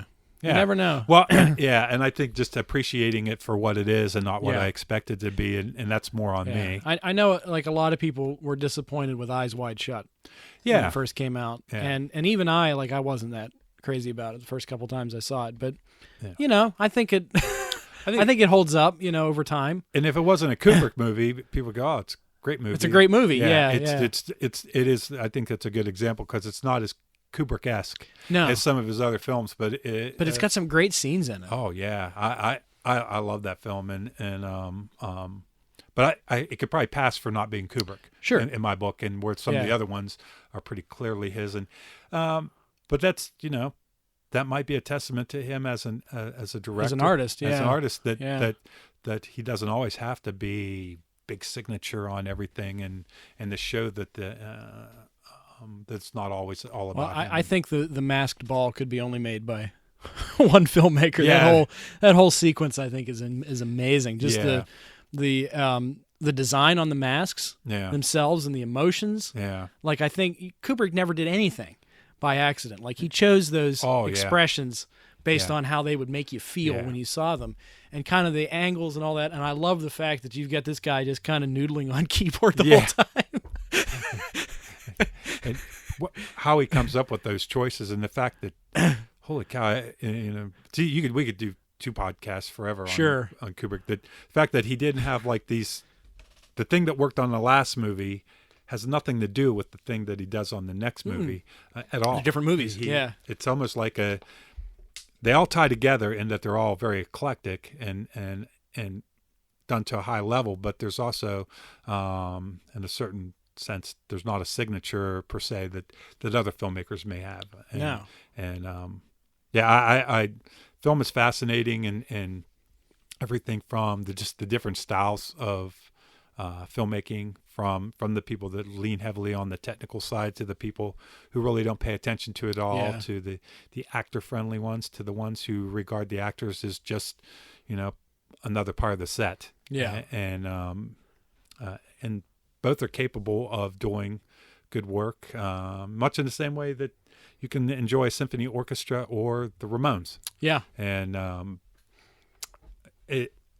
I think as a person who's an artist, it's good to see the beauty in all the sides. Mm-hmm. I would agree with that. Now, do you know a lot of other people that are doing audio? Well, not quite with the dedication I am. Yeah. No. There are a few who've been in the business for a long time. Yeah. Like Rick Witkowski from Studio L and Weird, and he's been around for forever. Jamie Peck, who taught me, has his own studio. And I'm trying to remember. Andrew DeCogna. I guess he's the bass player and kind of creative force behind Brimstone Coven. Oh, okay, yeah. He's got his own space. Yeah. That he's recorded in for years. But is there anybody kind of devoting their whole lives to it? Yeah. Not too many. Not right now. Not that I'm aware of. Now, what we do have is, kind of a lot of people doing their own thing. Yeah.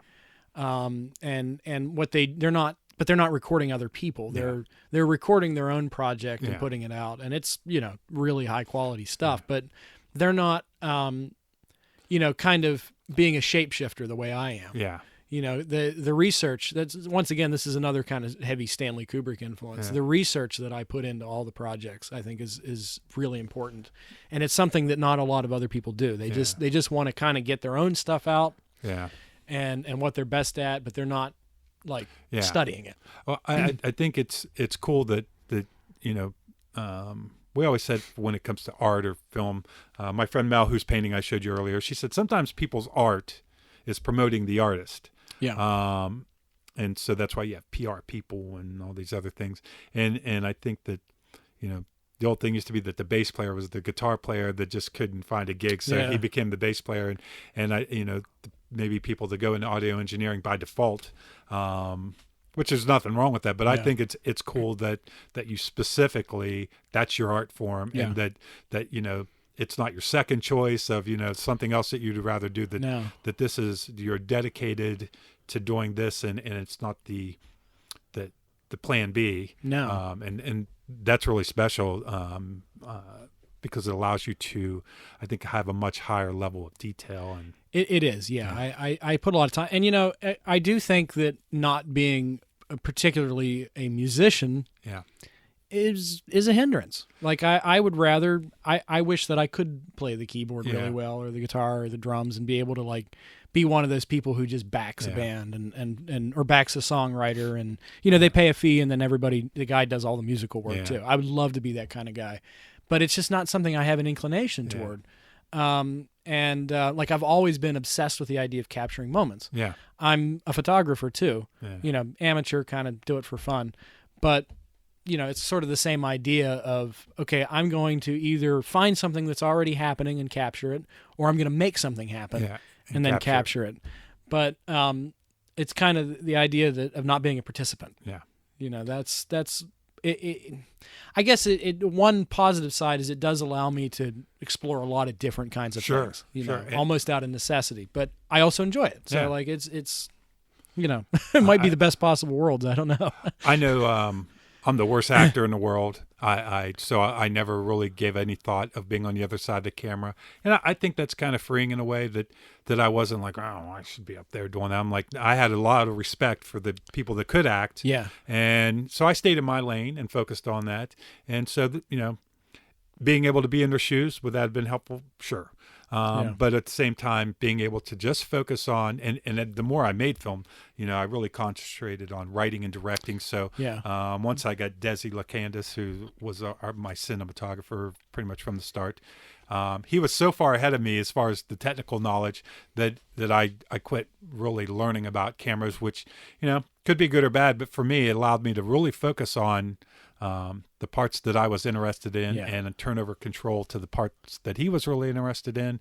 And so I think there's room for a little bit of everybody, but certainly I think there's a lot of advantages to the fact that maybe more so to the fact that being an audio engineer and doing what you do is your singular focus, at least in the studio. Well, in my opinion, if you're going to be singularly focused like that, you have to be dedicated to being exemplary. Yeah, absolutely. Because, okay, it's a hindrance that you can't play an instrument, so just be the best producer you possibly can be. Yeah. Like, play to your strengths as best as you possibly can, And that is, I think that's something that's missing a lot these days. The idea of, this is not going to be the greatest thing I ever do, but this is the best thing that I can do at this moment. And I didn't leave anything on the table. I for whatever resources and ability I had at the moment, I did the best job that I absolutely could. And that's really all you can hope for. Yeah. That's the best you can hope for. That's the best you can hope for. Because when you say that's the best I could do, gosh, that's a lot of work for me. That's a lot of work. Yeah, absolutely. Well, and I'm looking forward to listening to these CDs, and I have every reason to believe that they're going to be of a high level. Well, I can run down some of these and tell you a little bit about each some one. Of these groups, yeah. So the one I haven't really talked a whole lot about is Colouratura. Okay, yeah. And this was a project that I was working on my senior project in college and recording that at West Liberty Studio. Mm-hmm. The same time I was mixing Lunatic by Nick Prol and the Proletarians. This was a composer from Tucson, Arizona, and this album has parts flying in from all over the world. Like there's parts from France, there's bass part from England, the saxophone players from Frederick, Maryland. There's all kinds of stuff. So I was working on this and my senior project, and I developed a friendship with another musician, composer, Nathan James. Nathan sang, he played keyboard, and he played the French horn, and I just thought he was amazing at all those, like singer, keyboard, all that. Like, he was amazing. And he would just pull me aside and show me these things that he was working on. And I was like, wow, that's really amazing stuff, Nate. Like, where's this coming from? Nobody else is making this kind of music around here. So we kind of agreed to meet up, I think over the summer, and start working on music. And we never intended to record a record together. It was just sort of like, I remember I would like have a really bad day or something like that, and come out of class at 9 o'clock at night and say, hey, Nate, let's go over to the studio and mess around. Yeah. And then we would work until the cops threw us out. Like, literally, the security guard would have to knock on the door and say, you know what? You guys got to go. You guys got to go. So oftentimes we would be there until 3, 4 o'clock in the morning, just doing it. And we did a record. We made a record, and we just called it Colouratura. And that was done entirely at West Lib.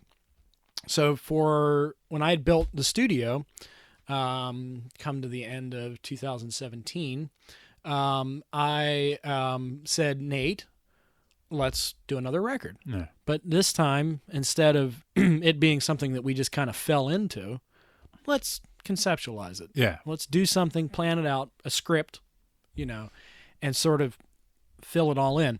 So we basically did this because he lives in Freedom, PA, and I live in Valley Grove. We would talk over text. We would call and have long conversations, 2-3 hours sometimes on the phone. And then he would come over and track when we would work with other musicians and try to get things kind of like a live band sound, which is what was lacking from the first. Like, every song has drums, or almost every song has drums. Every song has bass. Every song has guitar. Yeah. But yeah, when we did this record, this was kind of like, let's show what ShedSounds is capable of. Sure. Yeah. Let's see what we can do in this little shed that I've built. So we were talking about the cover. This was done by a friend of mine, and I think he's in Austin, Texas, named Eric Kearns. And Eric works for, I'm trying to remember the name of the, he produces like a lot of the video games that you play on Facebook. Oh, really? Yeah. So like cool. he's got like a really good job and all that. And he does record sleeves because he loves it. Oh, like that's cool. He does it for fun. And I came up with this idea because we were talking about the whole song Unfamiliar Skies was something that we put together in an afternoon. And it's about having to face the unpredictable nature of life alone and without the one that you love. Yeah. And with the one that you love being miles and miles away. Okay. And so we kind of came up with this concept of it being, sort of a late afternoon, evening, what do they call magic hour or whatever scene. And I don't know where the image of the bird that's dead like a fish that came out of my imagination. I have no explanation, but I love it. Like I think it's a great image. But I basically just gave these like we drew up like a little draft of it, sent it to Eric, and I told him exactly what I wanted, and like he did it. Like this is exactly what I saw in my head. Oh, that's perfect. And he did I love what he did with it. And in the inside cover, this is actually my photograph here of an icicle outside of the studio. Oh, nice. It's been stretched out like that. And then that's my photo of Nate and all that good stuff. But this was, this was a flagship. This was kind of like, the love of my life for a long time. It's cool, and it is a very professional and striking album cover that makes you want to listen to the music, which is always awesome. And then the Gossamer, this is a completely different album cover. It's a skull. It's a drawing of a skull with a crown on it, and the crown has strings that are being attached to it, and there's a crow. There's a crow carrying it off. Yeah. And well, this is it's funny because we have birds. We have that in common. Yeah, birds on both of them, yeah. But this was done by an artist in New York City, and her name is, I'm not even going to try to pronounce it. Katarzyna Sipek? Yeah, but this is something that Dan commissioned. Oh, nice. For this sleeve. And in the case of the Gossamer project, I was already doing recording. I met a friend of mine, Mike, through Nail City Record, and if you're listening, Mike, hello. But we got to get those guys on the podcast too. Yeah. Well, I met Mike through Nail City, and Mike was like, "Hey, I've got this friend who plays in a metal group. You should. I think you guys would get along. Yeah. I think you guys should record together." And there was a bit of kind of a trust building exercise because I'm a young producer, 25 or 6 or whatever, I think. Yeah, I'm 26. And, here these guys, this is their baby and their tone that they've spent so much time with. And there was kind of like, because I'm like, Dan, it's going to sound, we're going to make it sound the way you want it to sound. Can we trust this kid? Yeah. And I think there was a little bit of like, we're not sure. But because when we did scratch tracks, I think the band were a little bit, they weren't sure. And I'm like, but it's scratch track, guys. We're going to replace it. We're going to trust me on this. Yeah. And I remember the day that we nailed down the drum sound, the bass sound, Dan just kind of smiled at me, and we've been like buddies ever since. Like it's really remarkable. I gotta hand it to Mike to know that not only would we get along musically, but we would be good friends too. Like he just knew. And so I'm really glad that this happened because I'm going around and seeing these guys play now, and meeting a lot of other bands, and I'm snapping photos of their sets and stuff that they can use for promotion. But the album cover, and this is a song that perhaps you could play, the song Regicide. And do you know what that word means? No, I don't think I've ever heard it before. Well, CIDE, that suffix is death. Okay. It's killing. Sure. And Reggie is a monarch. Oh, okay. So it's like the death of a king. Oh, wow. Yeah, the king is dead.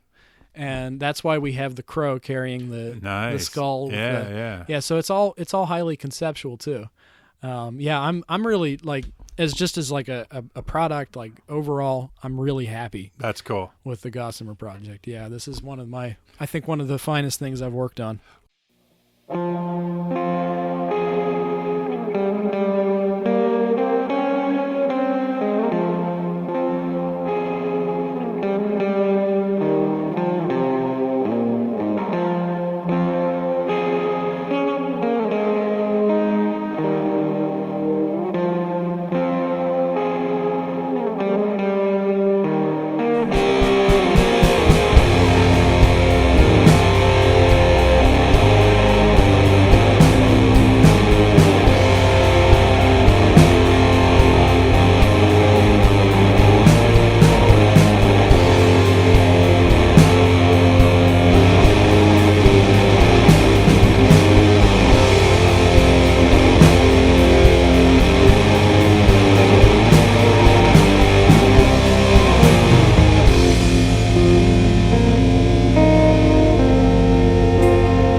Well, and that's great when you can have something that you did and you can and look at it and go, man, that's Yeah. You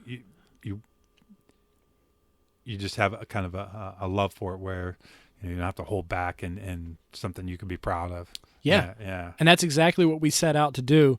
And these guys were able to put in the time Yeah. to get it really good. Yeah. And that is important for anybody out there that's doing anything creative or even just whatever you decide to really put your shoulder into, is that you have to put the time into it. Yeah. And that's the beginning and ending usually of what makes you good at something. Mm-hmm. My friend Esther, she teaches violin, and she would tell me all the time that if she had someone who was naturally gifted, they usually weren't the best violinist in the end. It was the ones that were half gifted but really driven. Yeah. Because the people that were gifted, they never really learned how to practice and how to improve themselves. Where the ones that started out in the middle but they kept working at it, they eventually got better and better and better. Yeah. And that really is the case of I think getting good at anything is just Well, if you can learn those habits early on, yeah. that's good. And some people, I would agree, have this idea that like their talent can just kind of carry them through. Yeah. And then when you let your talent carry you through, all of a sudden you start to realize that you're falling behind. Yeah. You hit the ceiling at some point. Yeah. Because you're you as good as you are starting out, maybe for a beginner, that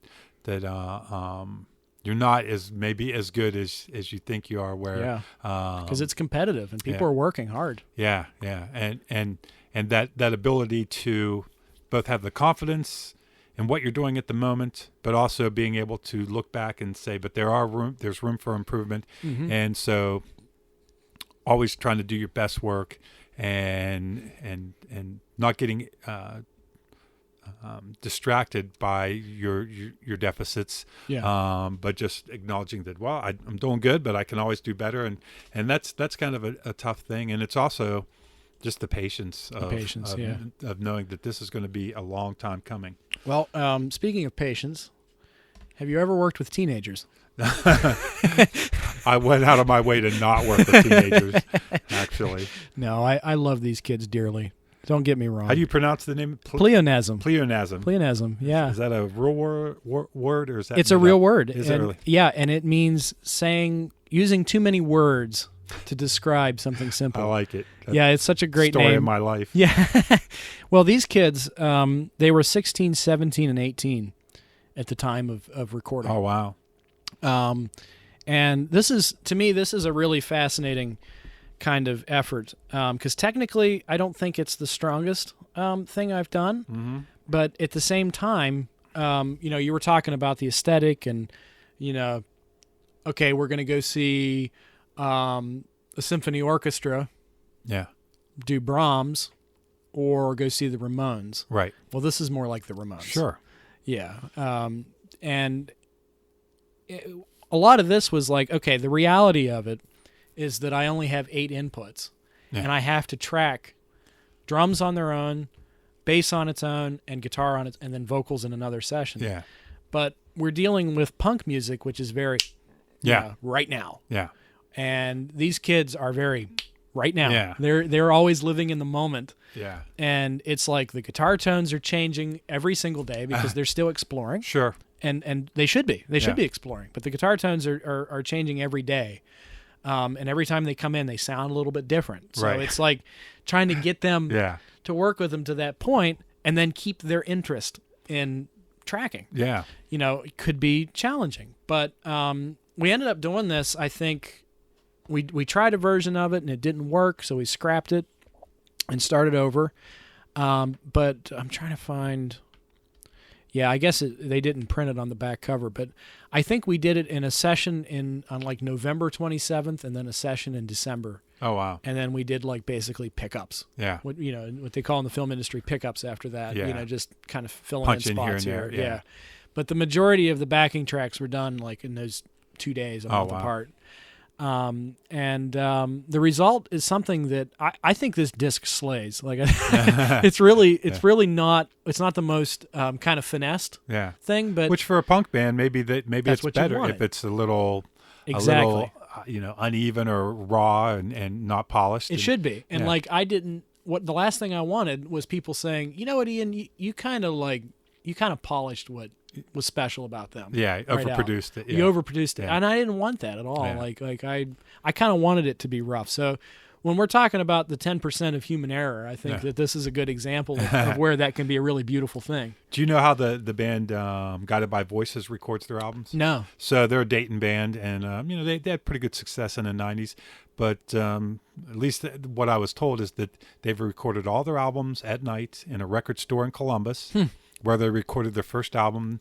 And kind of like my old garage band did, they put a microphone at the right place in the room, and the drums over here behind these records, and the bass is here. And it's one take on one microphone. Yeah. And for them, that works. And probably if they, and they did who knows how many albums, because they were pretty prolific, basically using that same method. And maybe had they messed with that, they would have got a crisper recording with more separation, but it might not have been them. So, well, there were people who told me that I should record Pleonasm that way. Oh, really? Yeah. Like just as quickly as possible, and not worry about the technical. And like we did demos that way. It turned out pretty well. Like they're actually on YouTube. You can listen to them. But when the band's manager Mary was kind of the person I was dealing with, business wise, creatively, all that. For the most part, I was dealing with Mary, and we both kind of decided that we wanted an in utero type production sound, and in utero is like Albini used like 30 microphones on the drums. I didn't use that many, but you do want that kind of rawness, but separated and clear so that you can hear it and it's pleasant to put on the stereo. And so I'm glad that we ended up doing it that way. I think if whatever method you go about doing something, if it's intentional versus just randomly fell into it, that makes the biggest difference. If you say, well, we just recorded it that way because that's the way we record everything, versus the fact that you considered the one microphone version versus the overproduction version, and you settled on a specific style that you thought would work best for them, and everybody agreed, and you proceeded forward. And I think that comes back again to, knowing what you don't want. And I know, there was discussions in certain movies that, oh, we could have, a bunch of blood in this. And I'm like, this isn't a blood movie. This, I think the idea sounds stunning and it's incredible and it'd be really cool looking. But that's not what this is. Yeah. And, you can't have a fall over fart slapstick comedy, when what you're trying to do is more satirical and dark comedy. Yeah. And to try to throw those ideas to you. So, as long as you know specifically what you want, and sounds like it served the band well, and it did, and they were really happy with this, and I'm thrilled with it, honestly. That's cool. Like these three here, I'm really happy with, and then this one, this Moonmen 3, I would like to talk a little bit about that. Because it's the most recent. This is the newest thing. Yeah. This is the newest thing, and like when I say newest, it was done at the same time as the Gossamer. Okay. Like we were done. I was working on both at the same time.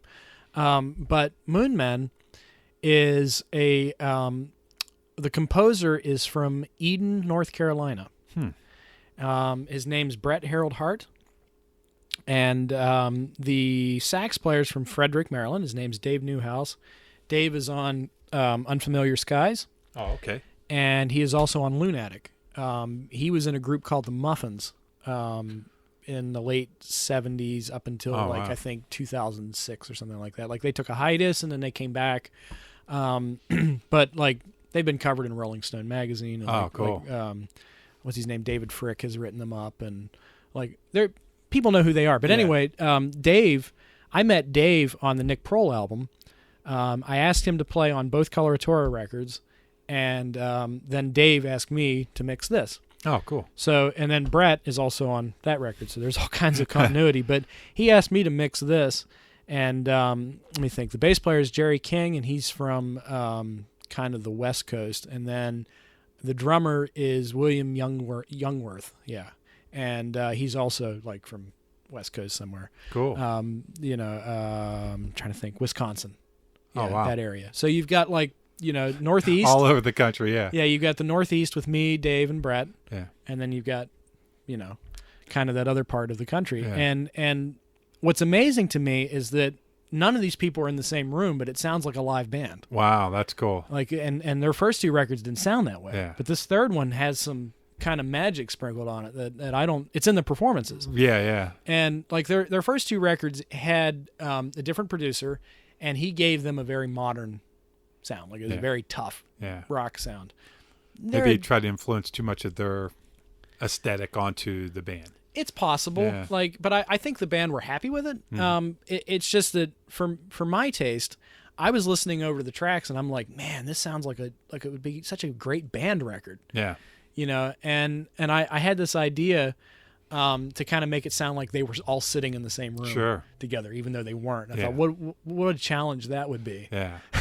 Well, and how do you even accomplish that? Well, running a lot of things through kind of emulators that I had. Yeah, like treating the guitars a lot, the plugins, running things through plugins. Sure. So I was treating the guitars a lot, the basses a lot, the saxes. Like I played flute, as I said earlier, and so I sat next to sax players and clarinet players all my life, and I know what they're supposed to sound like. Yeah. So I just make it sound like it did when I was in the band and listening to them, and so. The reason why I wanted to bring this project up is because it's technically the most recent thing, but also it's kind of like, to me it's another professional level. Yeah, like we're working with people who are established. This is their 3rd record. Yeah. And the fact that they approached me after doing 2 is like, wow, perfect. Yeah, that's awesome. Like this is the first time I've ever taken on a project that had recorded history. Yeah. And something to live up to. So I worked really hard on that, and there's a lot of references to like B movies. Like they've got this whole like, really? Yeah. Like they're obsessed with This Island Earth and Godzilla, and and they have like little names for each guy in the band. Like the bass player Jerry is Cthulhu Moon, Dave is Major Dom Fook. But and I'm Aeon Beanie Boat. That's my Moon Man name. But how nice of them. Yeah, but this is a record that I'm really, really proud of. And a track that you could spin off of this is Fedora Moon, the opening track. I think your listeners would really enjoy that. Cool. And then I included the Nick Prol album. I did this in college, so I'm not sure if it really fits in with the canon, but I thought you might like to hear it. This is a selection of 4 songs. This Golden Arrow track, you don't have to play it, but it would amuse me if you played it. Miscreation, because this was my first professional gig. Oh, nice. For Golden Arrow. The composer's name is Christian Mikula, and Christian and I went to college together. We met like on the first day of band camp, and I think he was wearing a Residence shirt. Oh, the Residence with the big eyeball. The giant eyeball. And I was wearing a Zappa shirt, and we're like, hey man, cool shirt. And so like he's been really kind of instrumental in introducing me into this whole like alternative world. Yeah. And like I really found my love of the Residents through Christian. Yeah. Like I already was aware of them, but I really grew to love them through Christian. But this stuff, he's filtering the influence of folk punk, which is huge with kids my age, with young adults, and it's huge in the Thunderbird scene. But he's taking this folk punk thing, and he is filtering it through this kind of residency. Let's experiment. His own twist on it. Let's make songs that sound like songs, but use unconventional means to create those songs. So a lot of what Golden Arrow is about is Christian will come in and track a guitar part, and then he's like, well, I have all these arrangement ideas that I'm going to add to this. And he'll sit there for hours and work on his computer using like Fruity Loop Studio and Audacity to build these sound collages, and then he'll send them back to me and be mixed. So I would really like it if you spun Miscreation, because it's kind of those two worlds of folk punk and electronics just married in a really interesting way. Well, I think what I'm going to do is, since we took a number of restroom breaks, is in between each break, I'm gonna pop in a different song since this is such a music heavy podcast. And Yeah, that would be great. have you ever heard of Paul Lansky? No, I've not heard Paul It's Lansky. pretty obscure, but so he has a song called Night Traffic, and he basically put a microphone underneath the highway overpass, and then he adjusted the speed of it so that the cars passing by would be actual notes, and that's a song. That's interesting. And then there's I don't know if you're familiar with some of the more literally industrial music where they go and they record factory sounds, and so I love stuff like that. Oh, It's, yeah. it's not the kind of thing that I can listen to every day. Yeah. And I want to say that Seeger Row. Oh yeah, Yeah. they're good. Yeah, And- I have that album. The what is it? The Parentheses album. Yeah, the Parentheses album. Yeah, that's really good. And I don't even remember the name of the artist, but I remember I had to work at the hospital on Christmas Eve one year. No traffic on the road, and it's cold outside. And this is about a 22-minute song. And at one point, there's just this tone in the background that keeps getting louder and higher and louder and higher. And as I'm coming down 70, going to the tunnel, it starts to crescendo. And as I come out of the tunnel, then it's like this big whining That's tone. got to be Godspeed. Yeah. Godspeed, You Black Emperor. That sounds like they're kind of. I'm not. I'll have to look it up and send it to you. Yeah. And the what I realized after I kind of got to work that was like a movie soundtrack to my drive. Yeah. And that's the kind of thing that I can't consume on a daily basis, but I like that it good for exists, you. and I like listening to it. Yeah, it expands your horizons musically, and and then I'll go and listen to something like Chet Baker and his kind of unique singing, trumpeting style, and recorded a long time ago with literally old-fashioned songs at the time. Yeah. And the room for all that. So have you? Has there been? Well, another question. Analog versus digital. I know when analog first came out, people said it wasn't warm or anything, but my friend LD just got a new amp, and it's fully digital. But the warmth of it, and he said it's as good as any tube amp he ever played. And well, I think that there are advantages to both. Yeah. And that the best recordings are kind of like a marriage of analog and digital together, because analog is romanticized. Yeah. Possibly beyond the point that's actually like feasible, in my opinion. Yeah. But at the same time, there's a lot of beauty to it. Yeah. Like, I think analog is beautiful. It also wears down. Yeah. So like I'm on a shoestring budget. Yeah. I'm making B movies here. But one of the things that I put some money into was a tube compressor. Yeah. Oh, nice. And so all of my guitars and basses, pretty much from the Pleonasm record on, everything that I've tracked has some tube compression in it. So like the bass tracks on both of these records, the guitar tracks are being run through that to get that very 1970s hum sound. So my opinion is that there's good things to both, and it's really up to the artist. Yeah. To kind of decide which ones we're going to use. Do you think that there's a downside to the ability to record in your, an album in your bedroom? Is there a downside to that where we're inundated with so much music that it's kind of hard to sort through? I mean, that's what I find that I hear about all these new groups, but there's so many of them. And some of them aren't very well done, and they.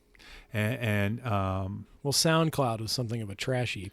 Yeah, right. and so maybe it is better that not every kid in high school that's not on the football team has got a band, because then that trash heap would be getting bigger. The fact that there are the people that actually take the time these days to learn, young people to take the time to learn how to play the guitar are probably a little bit better at it than my friends were. I know that there is a noise. Yeah. And there's something like 900 albums being added to streaming daily. Yeah.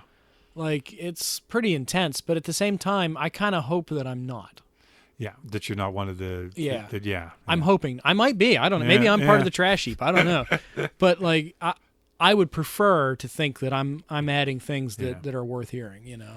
Well, and I do think it's good that people are creating on whatever level that works for them, and you know, sorting through the cacophony is just the price to pay for it. Probably overall it's a good thing, but it does make as a listener really hard to sort through. It does. The massive amount of things that come up. And that's we need gatekeepers. Yeah. Like that's the term for it. Like we need somebody Sure.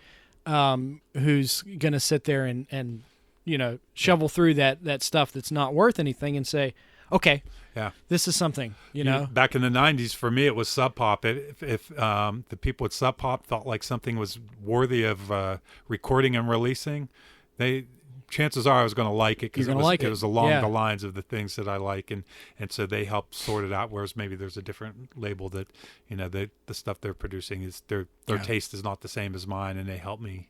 Well, I feel you as a podcast creator are a gatekeeper. Yeah.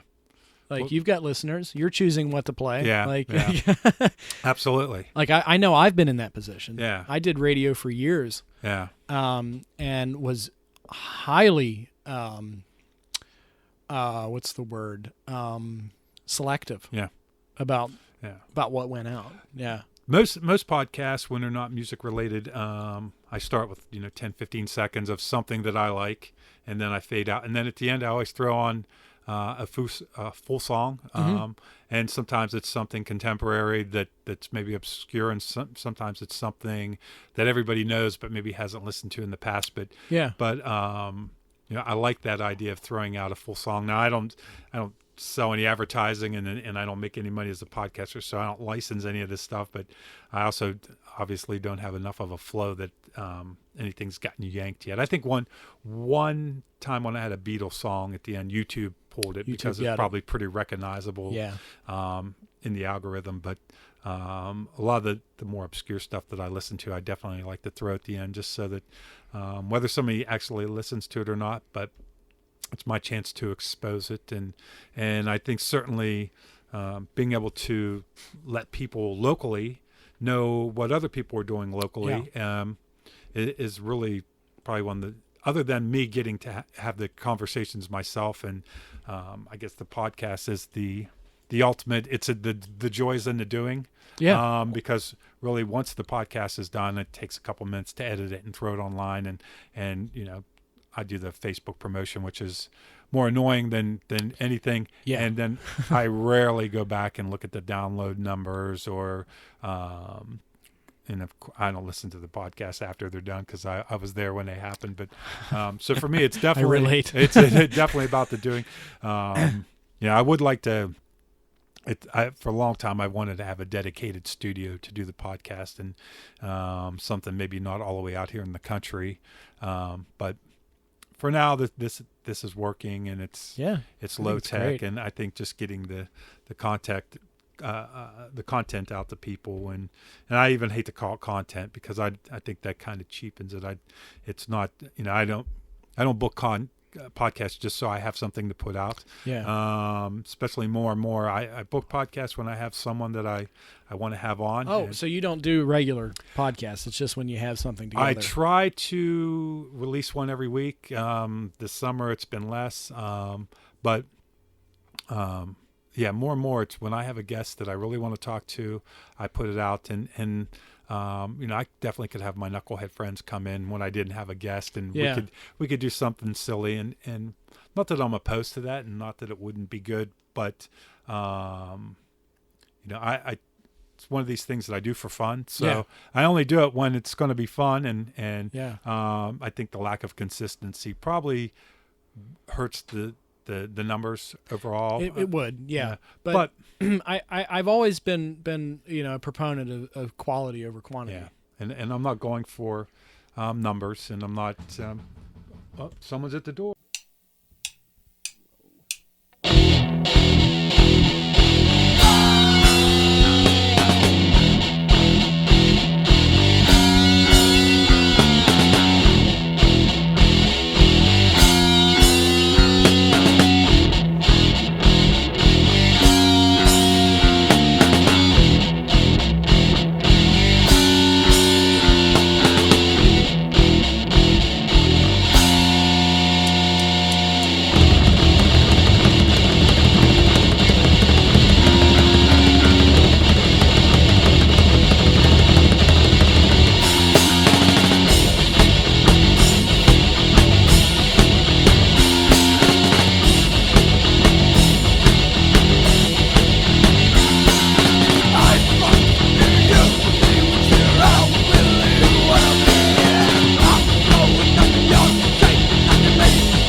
and we are back from our last restroom break. And God, we've had a great conversation.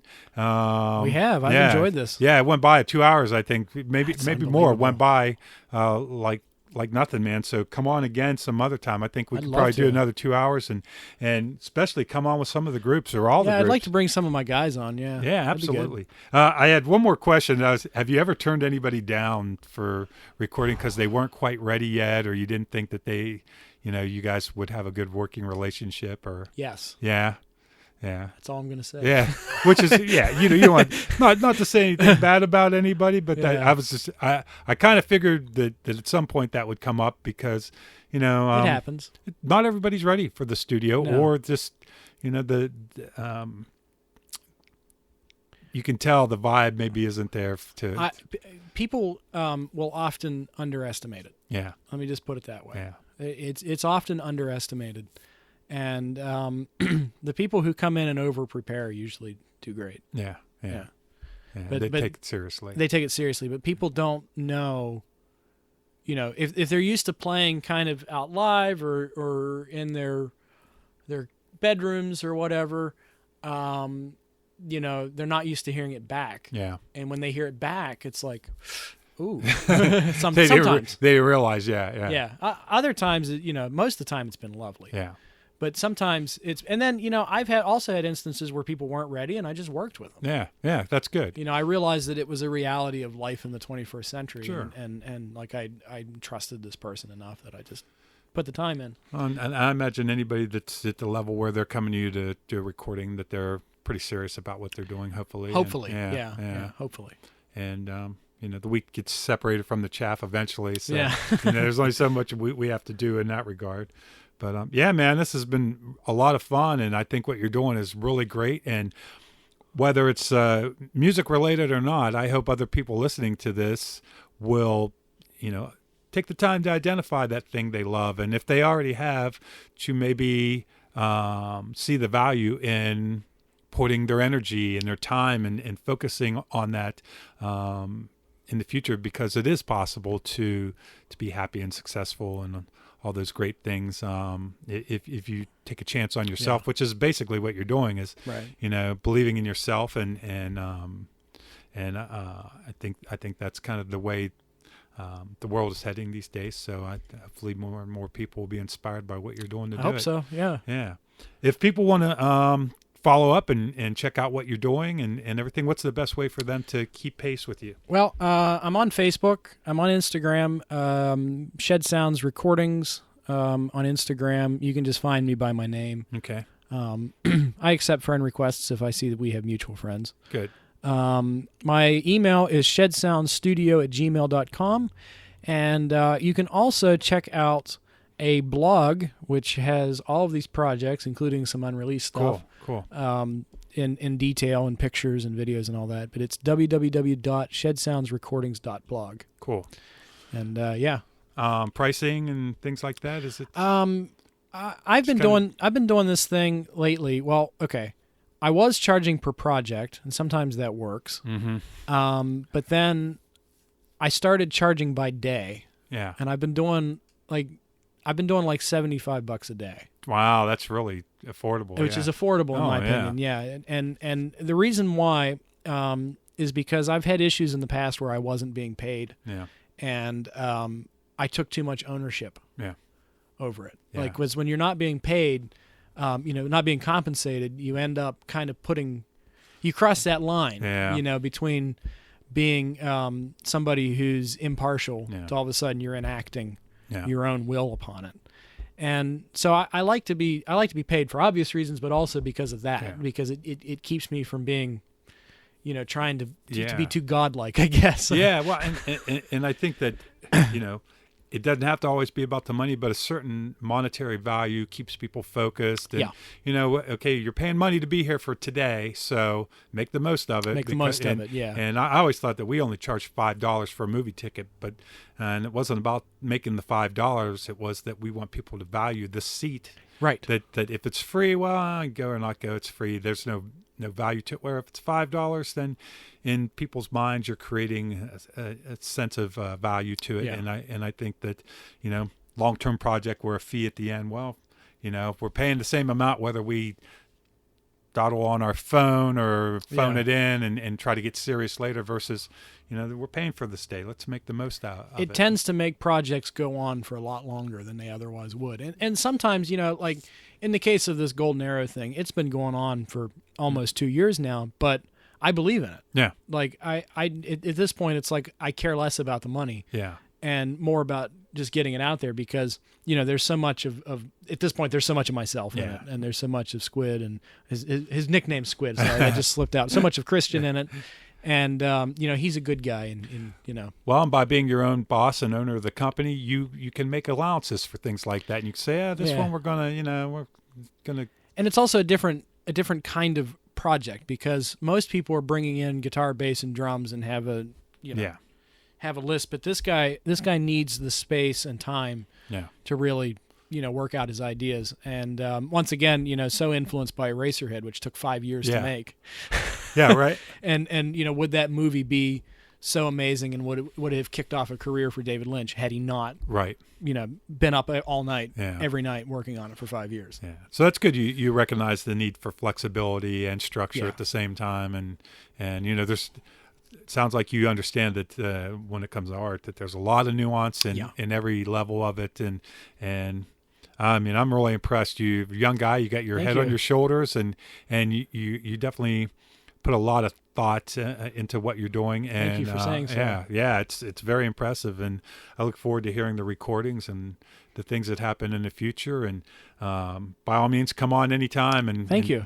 Let's get some of these bands in here and get some exposure to them. And I think that's a great idea. Yeah, I think being able to hear about their process and the recording with you and them would be another level of it and make it really interesting. Plus, just to hear the music that's being made around here, but who's making it and how they came together. And that's always, I love VH1 behind the music back in the day. And so I think people would be interesting to see what their neighbors are doing and how it all came together.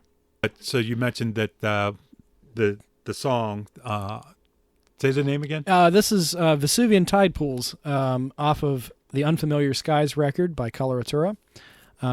This is... I don't know how much of this you'll need for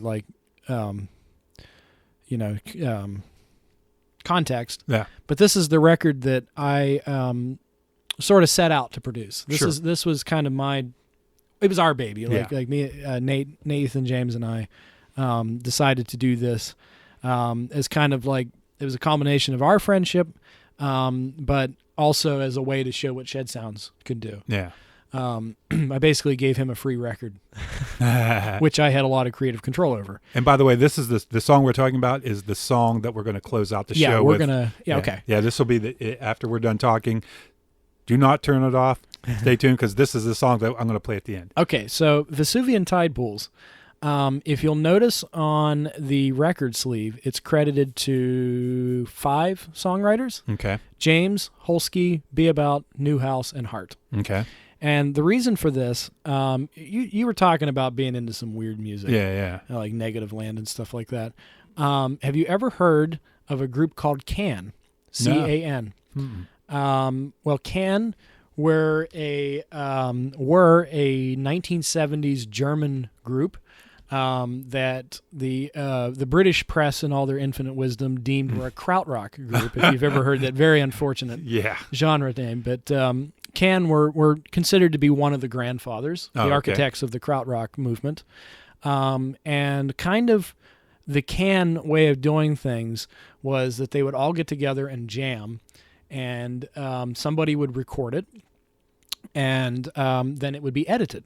And so you might have an A section that was recorded at 9 in the morning and a B section that was recorded at noon and whatever, and then throw something together that was collage. Yeah, that was recorded from yesterday. Oh, okay. But the brilliance of it is that you would never know that it was made this way. Oh, that's cool. Because it all just kind of it sounds like songwriting because they took these kind of extraneous little jams and loops and stuff like that they were working on and made it into a song form.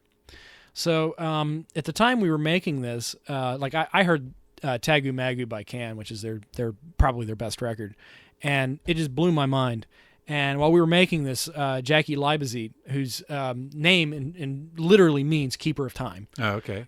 Jackie Leibezit, the drummer, died. Oh, wow. While we were making this record, and it was like the year where everybody died, like Bowie died, and but Prince, and we lost Jackie Leibezit too, and like I was totally like depressed for a long time, and I came up with this idea. It's like, well, I can do something like that. So I told Nate, like, we had the song Kerouac, and Kerouac is a song about taking a bunch of drugs and walking down the street and being stoned out of your mind. And so I had this idea. It's like, okay, Nate wanted like a jam session on the end of Kerouac, and I was like, well, jam sessions are great live. Yeah. But on a studio record. So I came up with this idea to realize the trip part of Kerouac, because Kerouac's not a trippy song at all. It's a blues song. Yeah. But I thought, well, let's make it a trip. So I came up with this idea for another track, and Eric Holsky was the drummer on this song. And Eric came in. I gave him a beats per minute, like whatever it was, 140 or whatever, and a time signature, and I started just throwing genres at him. It's like, okay, play me a drum beat that's kind of jazz. Now can you make it more Latin? Now can you make it more krautrock? Now can you make it more whatever? Yeah. And so we actually were listening to Can to kind of get some ideas, and I ended up recording about 25 minutes of Eric just jamming. Noodling on the drums, Yeah, but it was like structured. It was structured noodling. We did it to a click track. We did it, kind of, I conducted 4 bars or whatever and then cut him off. And so I took this, this big, long drum solo, these ideas that were just kind of in the ether, and I edited them down to a 4-minute song. Or whatever it was, a 4-minute song form. So Eric Holsky is a composer. I'm a composer now because I edited those parts. Sure.